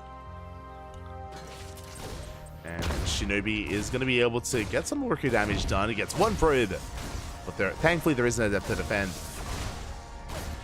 Just get 1 worker kill. The Reaper does go down. Some miscontrol here out of Shinobi. Should not have happened. Reaper does fall. Void Ray's in production, and Shinobi has no idea what's going on. But he's going for a 1... Oh my, wait, what? He's going for a 1-1-1, rushing into an armory. Does he know about the patch? I think he does, yeah, Tech Lab. Tech Lab's here on the factory. This should be for Drilling Claws. So it looks like he's rushing into Drilling Claws. We saw a variation of this in Pro Play. It was Bunny. Bunny did go for a Drilling Claw rush in a TVP. It was an ESL Open Cup Asia. So this is a build that some players have been dabbling in, has been trying out. If you're curious what's going on, basically with the latest patch, you can no longer an armory no longer causes your units to be invisible. No longer requires detection to deal with Widow Mines. Because of that, you need Drilling Claws. To get Drilling Claws, you need a Tech Lab on your factory. So you can no longer reactor out Widow Mines when you're doing this build. You need a Tech Lab instead, which means you have less Widow Mines to work with. So this build is very different than what it used to be, but it's all coming together here. Void Rays have arrived. How good are the mine shots going to be? Oh, we have to try to bait the army in. Shinobi forcing back the Void Rays initially. We have 4 shield batteries set up. We're going for the Void. Second star. Wait, what? Okay, second starboard's on the way for, I guess, Mass Viking. And unfortunately, the Widow Mines, they did not reposition. The army's getting baited in. Big mine shots! 1 connects. The army did get baited. I would love to see Shinobi reposition his Widow Mines, because Soundo knows where they are, at least to start with. It would be good to bring them forward a little bit just to keep Soundo guessing. As we get into the main, we shave off some Marines. Second starport is done. I'm not sure how I feel about the second starport. I don't think we can afford it. I mean, we still have to make Vikings, and yeah, we don't have the economy to sustain this kind of production. And we get on top of the armory. Armory's going to be going down. Widow Mines are now repositioning. And 1 gets focused down. Ooh, big mine shots. They do connect. Where are the Marines? Where's the follow-up? A little bit too little too late. Likewise, some Cyclones would have been ideal as well. Yeah, it's just a bit of a panicked response. Going for a 3rd starport? Oh my Jesus. Okay. Big reaction here. And honestly, from this point, we could even try to expand. Or just double down, throw down a fleet beacon, get into Tempest. Instead, we're going for a ground toss transition. Okay. I guess specifically in this scenario it makes sense just because we do see the mass starport, and now we confirm a 3rd starport. But we're just overwhelming the Vikings anyway. Yeah, we shut down all the Vikings. They all do fall. We're getting into the mineral line. Widowmines are repositioning. They might just go up. Ooh. Big connections. 2 Void Rays go down. Honestly, these Widowmines have been doing far better than expected. Oof. As they take down the final Void Ray. Remember, they are now cloaked. Cloaked. Zealot goes down. More Zealots are amassing. Again, I still would have loved a Fleet Beacon and like a Tempest Rush behind this instead, but getting into ground toss. The problem here is we have plenty of Widow Mines. I shall say, keep going up. Shinobi is holding. And despite throwing down all these gateways, we actually can't afford to warp in 4 Zealots at a time. We don't have the economy for it. And it looks like we are now expanding. Oh, as we just warped in, so we can't afford the expansion, so we're a little bit of 2 minds here. Do we take the base or do we commit? I would love to see a base being taken instead, but we're committing. We're running into more Widow Mines. Let's go! Oh, thank God. Thankfully, we don't go up the ramp. Thankfully. Widow Mines are repositioning.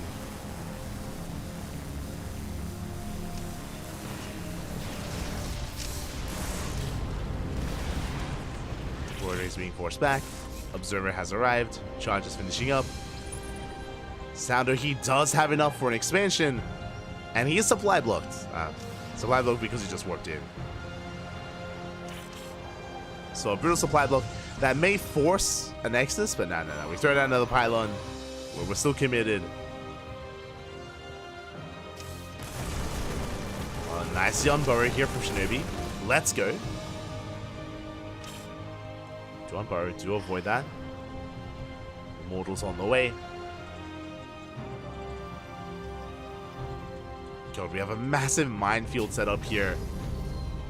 Very dangerous for Sounder to push in, but he does have detection. Let's force back those Widow Mines. The skin! The Observer! Very nicely done. Shinobi realizes an Observer. Does deny it. We'll force out another. When it comes to the Terran player here, this is where tanks would be really good.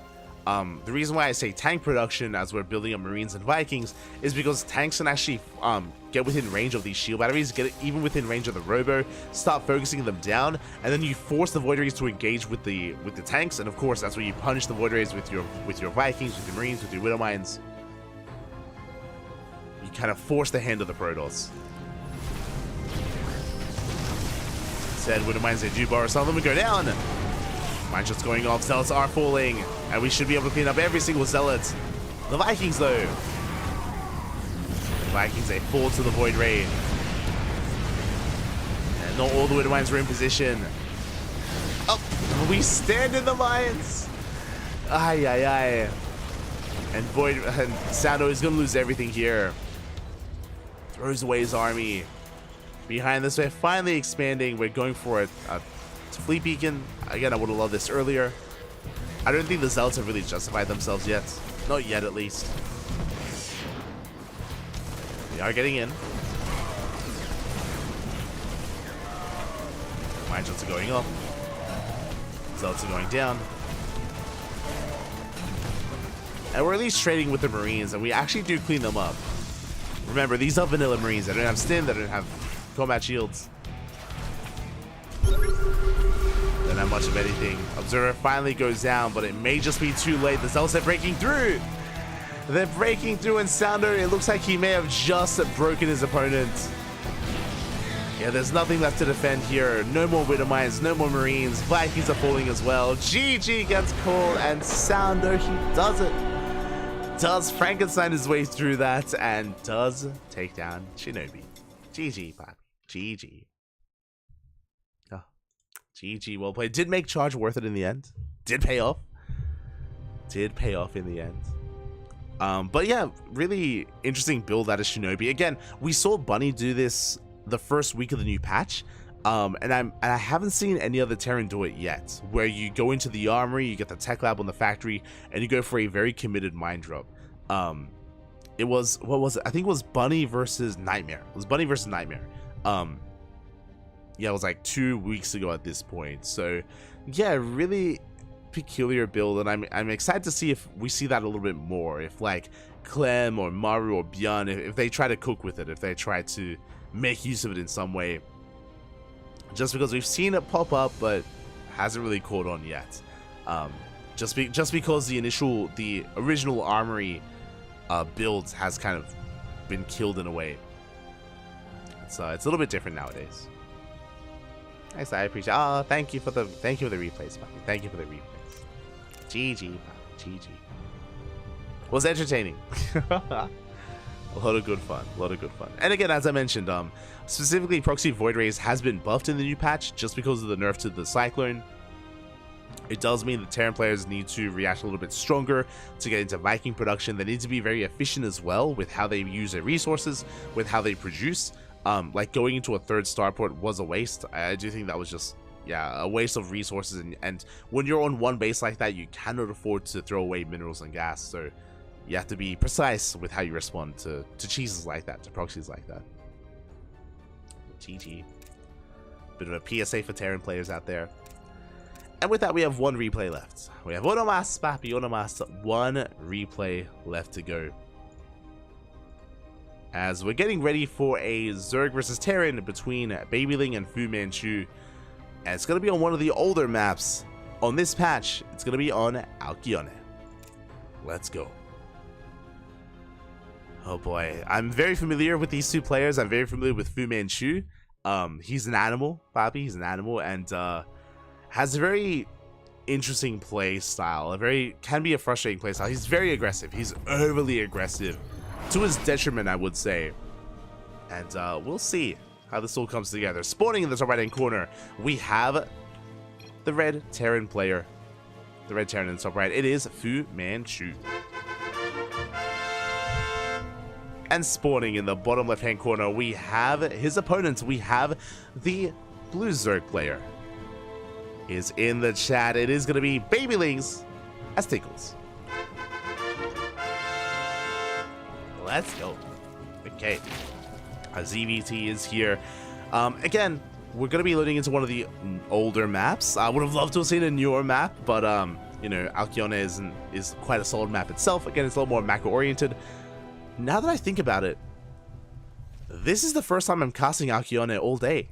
I just realized. Throughout the entire day of StarCraft, we've been seeing Side Delta. We've been getting into even Dynasty, quite a bit of Dynasty as well. We didn't cast a single game on Alkyone. I'm glad to be back. It's refreshing. I appreciate it. I do appreciate it here. As SB is moving out across the map for a scout. Meanwhile, it's going to be a hatch gas pool standard opener here from Babyling. As we ease our way into this. When it comes to the features, oh, sorry, my apologies. We did cast this map once. It was Dark versus Max Pax when Dark went for the goal base. True. Almost forgot. I mean, that was like a 4-minute game. If you were here for it earlier, in the finals of ESL Open Cup Americas, Dark, he took this gold and went for a Link Flood, and it didn't work. It failed, and the game ended like 4 minutes in. So we barely casted Alkyone, barely. But one of the big features of this map, sure, there's a goal base that can come into play early on. You can try to rush into it. Otherwise, you can take this in a much more standard fashion as a 4th base, as a 3rd base, as a 5th base even, later on down the line, if the game goes on longer. And Alkyone is known for its longer games. Again, it's very well situated, very well defendable on a 3-base setup and even a 4-base setup because of these ramps, because of these points of elevation, and because it's quite difficult to actually harass and be aggressive on the right-hand side. The reason for this is because you have to mine through minerals or break through these rocks to actually gain access, and it's just, yeah, not as easy or not as fluid to actually rotate over there and harass those bases. So more often than not, we have a lot of late game on Alkyone. Oh my god! That was crazy! as Babyling with the spore block. Was that intentional? I mean, that must have been. Ay, ay, ay. I'm glad I panned back when I did as we cashed the Reaper and we shut it down. Papi. Oh my god. That's a pretty big pickoff. Reaper goes down, and we are moving out across the map. Behind this is going to be a third CC before Starport. Lings, they do rock up, and there is not much at home to defend. There's nothing to defend. SCV gets zoned away. Bunker's going to be falling as well. Fu Manchu, quite a big blow here. Has nothing to defend. Is denied mining here at the natural base. A very strong start here for Babyling. Very strong start for the Zerg, as the bunker is being rebuilt, and we can finally resaturate and start to saturate that natural base. Overlord dips in. Overlord confirms it's a third CC before Starport. We have confirmation of the economic follow-up. No add-on swap either. This is odd. That's also why I was a little bit confused as to why there was nothing here. But yeah, we're getting into a Marines initially to fill up that bunker. Delayed Hellion production, going into a tech lab. Wait, what? So it's going to be 3cc into Starport. Tech lab is on the way for the factory. Is this for an add-on swap? Or is this for fast tanks? Well, I need to see. Okay. We are going for an add-on swap. Not for the Starport, though. Okay, as the factory is thrown away. I'm not so fond of this. So, basically, what's happening here for Fu Manchu is that he has almost no map control. He lost his Reaper, and he only has 2 Hellions. Very unorthodox. Because of that, he can't really threaten Mineral Lines. He can't really threaten the Creep either. He doesn't really have a presence. He has his Onaga. That is all he has.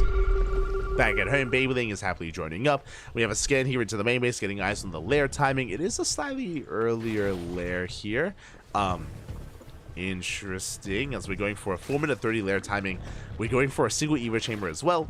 We are setting up here on 3 bases in a very interesting fashion, a little bit more unorthodox, but again, I'm excited to see where this goes. Meanwhile, Fu Manchu is getting into faster stim, and he's getting into earlier tank production as well. Okay. So we're rushing into tanks, getting into bio. Medevac first? Interesting. Okay, so because we left the reactor on the racks, we actually do have enough Marines for a drop. We could even push out with the first tank. Okay, so this is very offbeat, and yeah, we're pushing out with the first tank as well. We are moving out. First medevac has arrived. We do have enough to sustain it. Stim is almost done. It looks like we're leaving the tank back at home, but we should be active with this. I mean, we can be. Again, I'm trying to piece together what Fu Manchu is up to. Meanwhile, back at home, we're just happily joining. We're going for our Baling nest, going for Baling speed.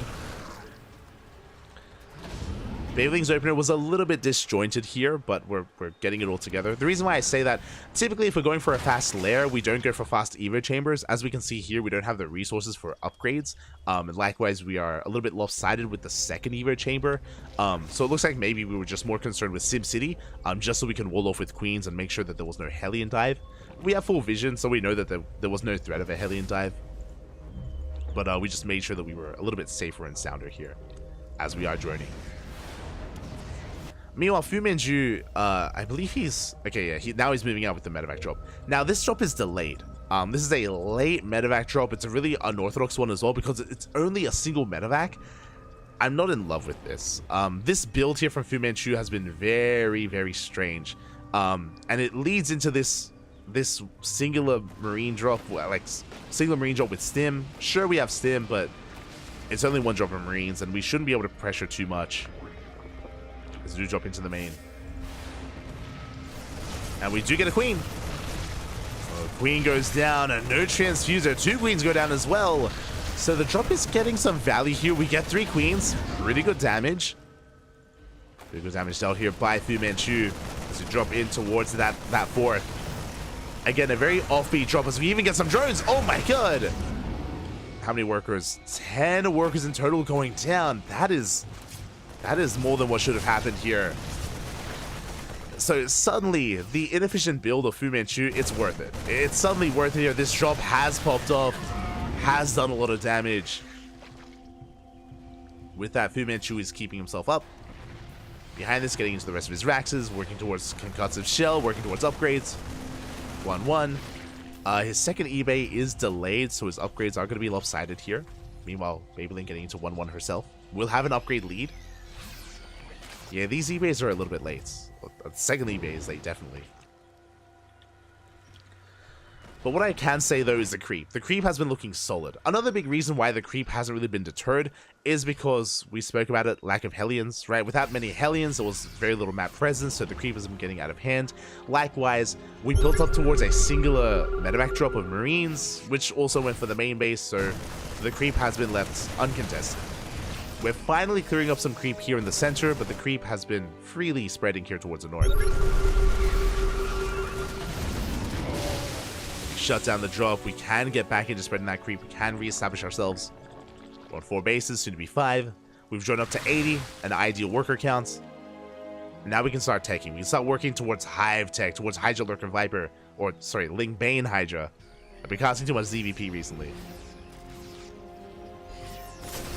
Babylin does get eyes on the Zonaga, does force it back. We have Blue Flame on the way. Okay. Blue Flame is in production. I guess? We don't even have any Hellions. We have like 2 Hellions. Wait, we're getting back into Hellion production? We are. We're throwing down a second and a third factory with a reactor as well. Hellions are on the way. Very interesting.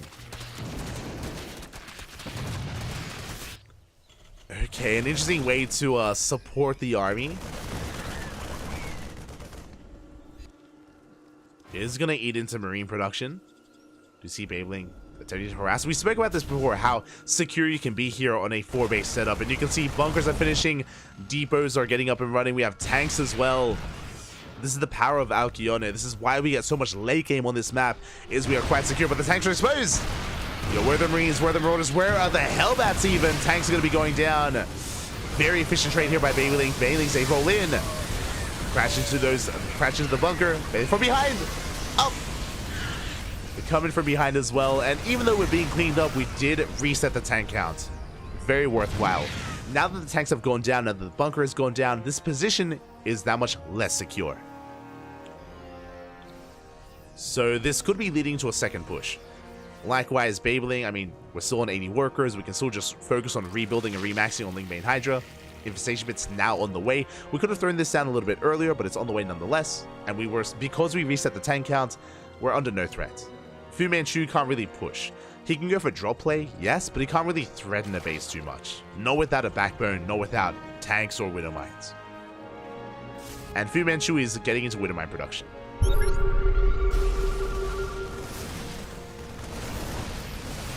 Meanwhile, it's pushing towards the north, clearing up some creep. Babylin coming in from behind, getting a good surround here. The creep's still active. Again, thanks to it, we were able to have plenty of vision. Still have some active tumors. Bailings are morphing in. And what do we have to defend? Remember, because of those dead tanks, we barely have anything. We have 3 Widow Mines, and now we have 2 tanks rocking up. They need to siege up. They need to get ready. And we're caught unsieged. How good are the mines just going to be? Up, the mines! We had 1 half-decent connection. 1 connection is not good enough. We get on top of the tanks, we get caught on siege, and we get caught with our pants down. Fu Manchu not ready for this. We crash into the third. We crash into the natural, and there's almost nothing left. Again, Fu Manchu, he was so close to achieving his goal here of walling up and turtling up on 4 bases. He was so close. It was so important here that we caught the tanks. And with that position was so much more vulnerable. And we do break in. We're going for the final mining base. 1 planetary left. We get the repair, but alas, it's not good enough. It's going to go down. And Babling will clean this up. At the same time, Fu Manchu trying to rush into the gold, but that's just not going to happen. That's too ambitious. Too little, too late. And now we're down to 1 base remaining. We have an orbital. We're going to be trying to land it here at the 3rd base location. We have tanks on the way as well. Oh, we catch the orbital. No, the CC. Oof, it does go down. And from here, there's no rush. I mean, we can just commit anyway. We don't have any Bailings, but there we go. Bailings are rolling in from behind. We get on top of the tanks. Not the most efficient trade, but we don't need to be efficient. Not anymore. We shut down the tanks once again. There's just not enough Terran. GG gets called, and Babyling will take the game. Will shut down Fu Manchu. Huh. GG. GG. Thanks for casting. I just wanted to show you the Reaper. It was a good Reaper. that was the highlight of the game, to be honest. That was game then and there. GG, Pappy. GG. Oh my god. It was amazing. It was amazing. A solid start to the game, and again, it was a really odd build out of Fu Manchu that he was kind of like Frankensteining together there. Obviously, the biggest downside to the playstyle there, or to the build of Fu Manchu, was the lack of map presence, the lack of map control. Because of that, really good job there of taking advantage of that, spreading so much creep, taking control of the map, taking bases.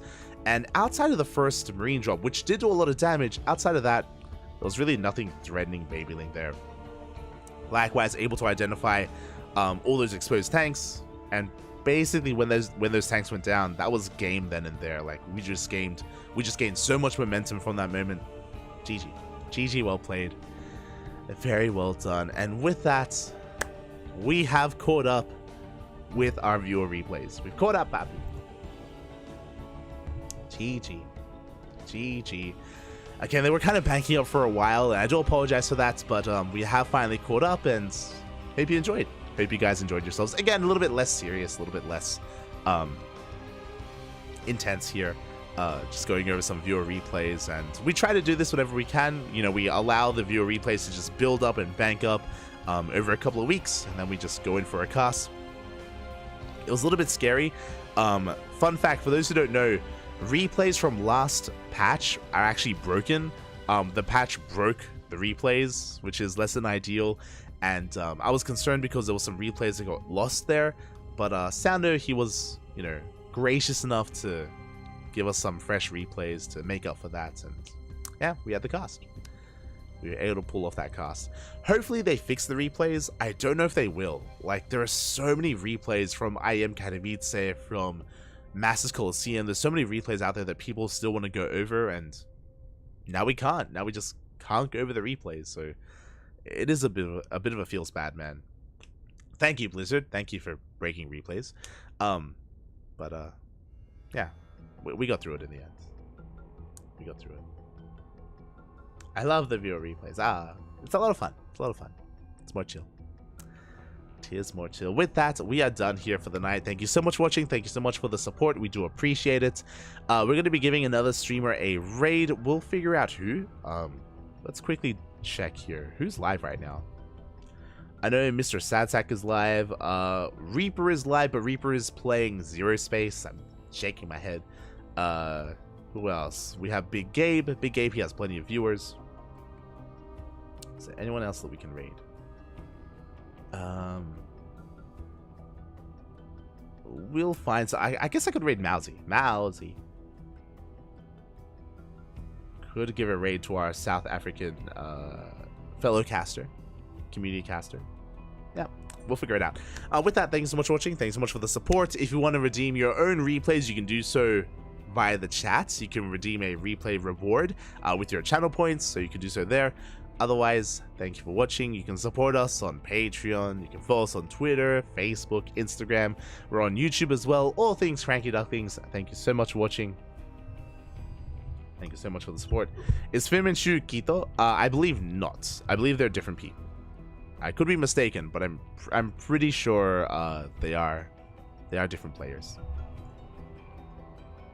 But regardless, thank you so much, and we'll see you guys next time. We'll see you guys tomorrow, actually, for some more WTL. Let me just quickly double check.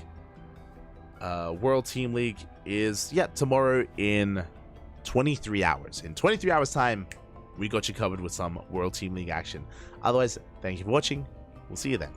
Ciao, papi, ciao. See you then. See you then.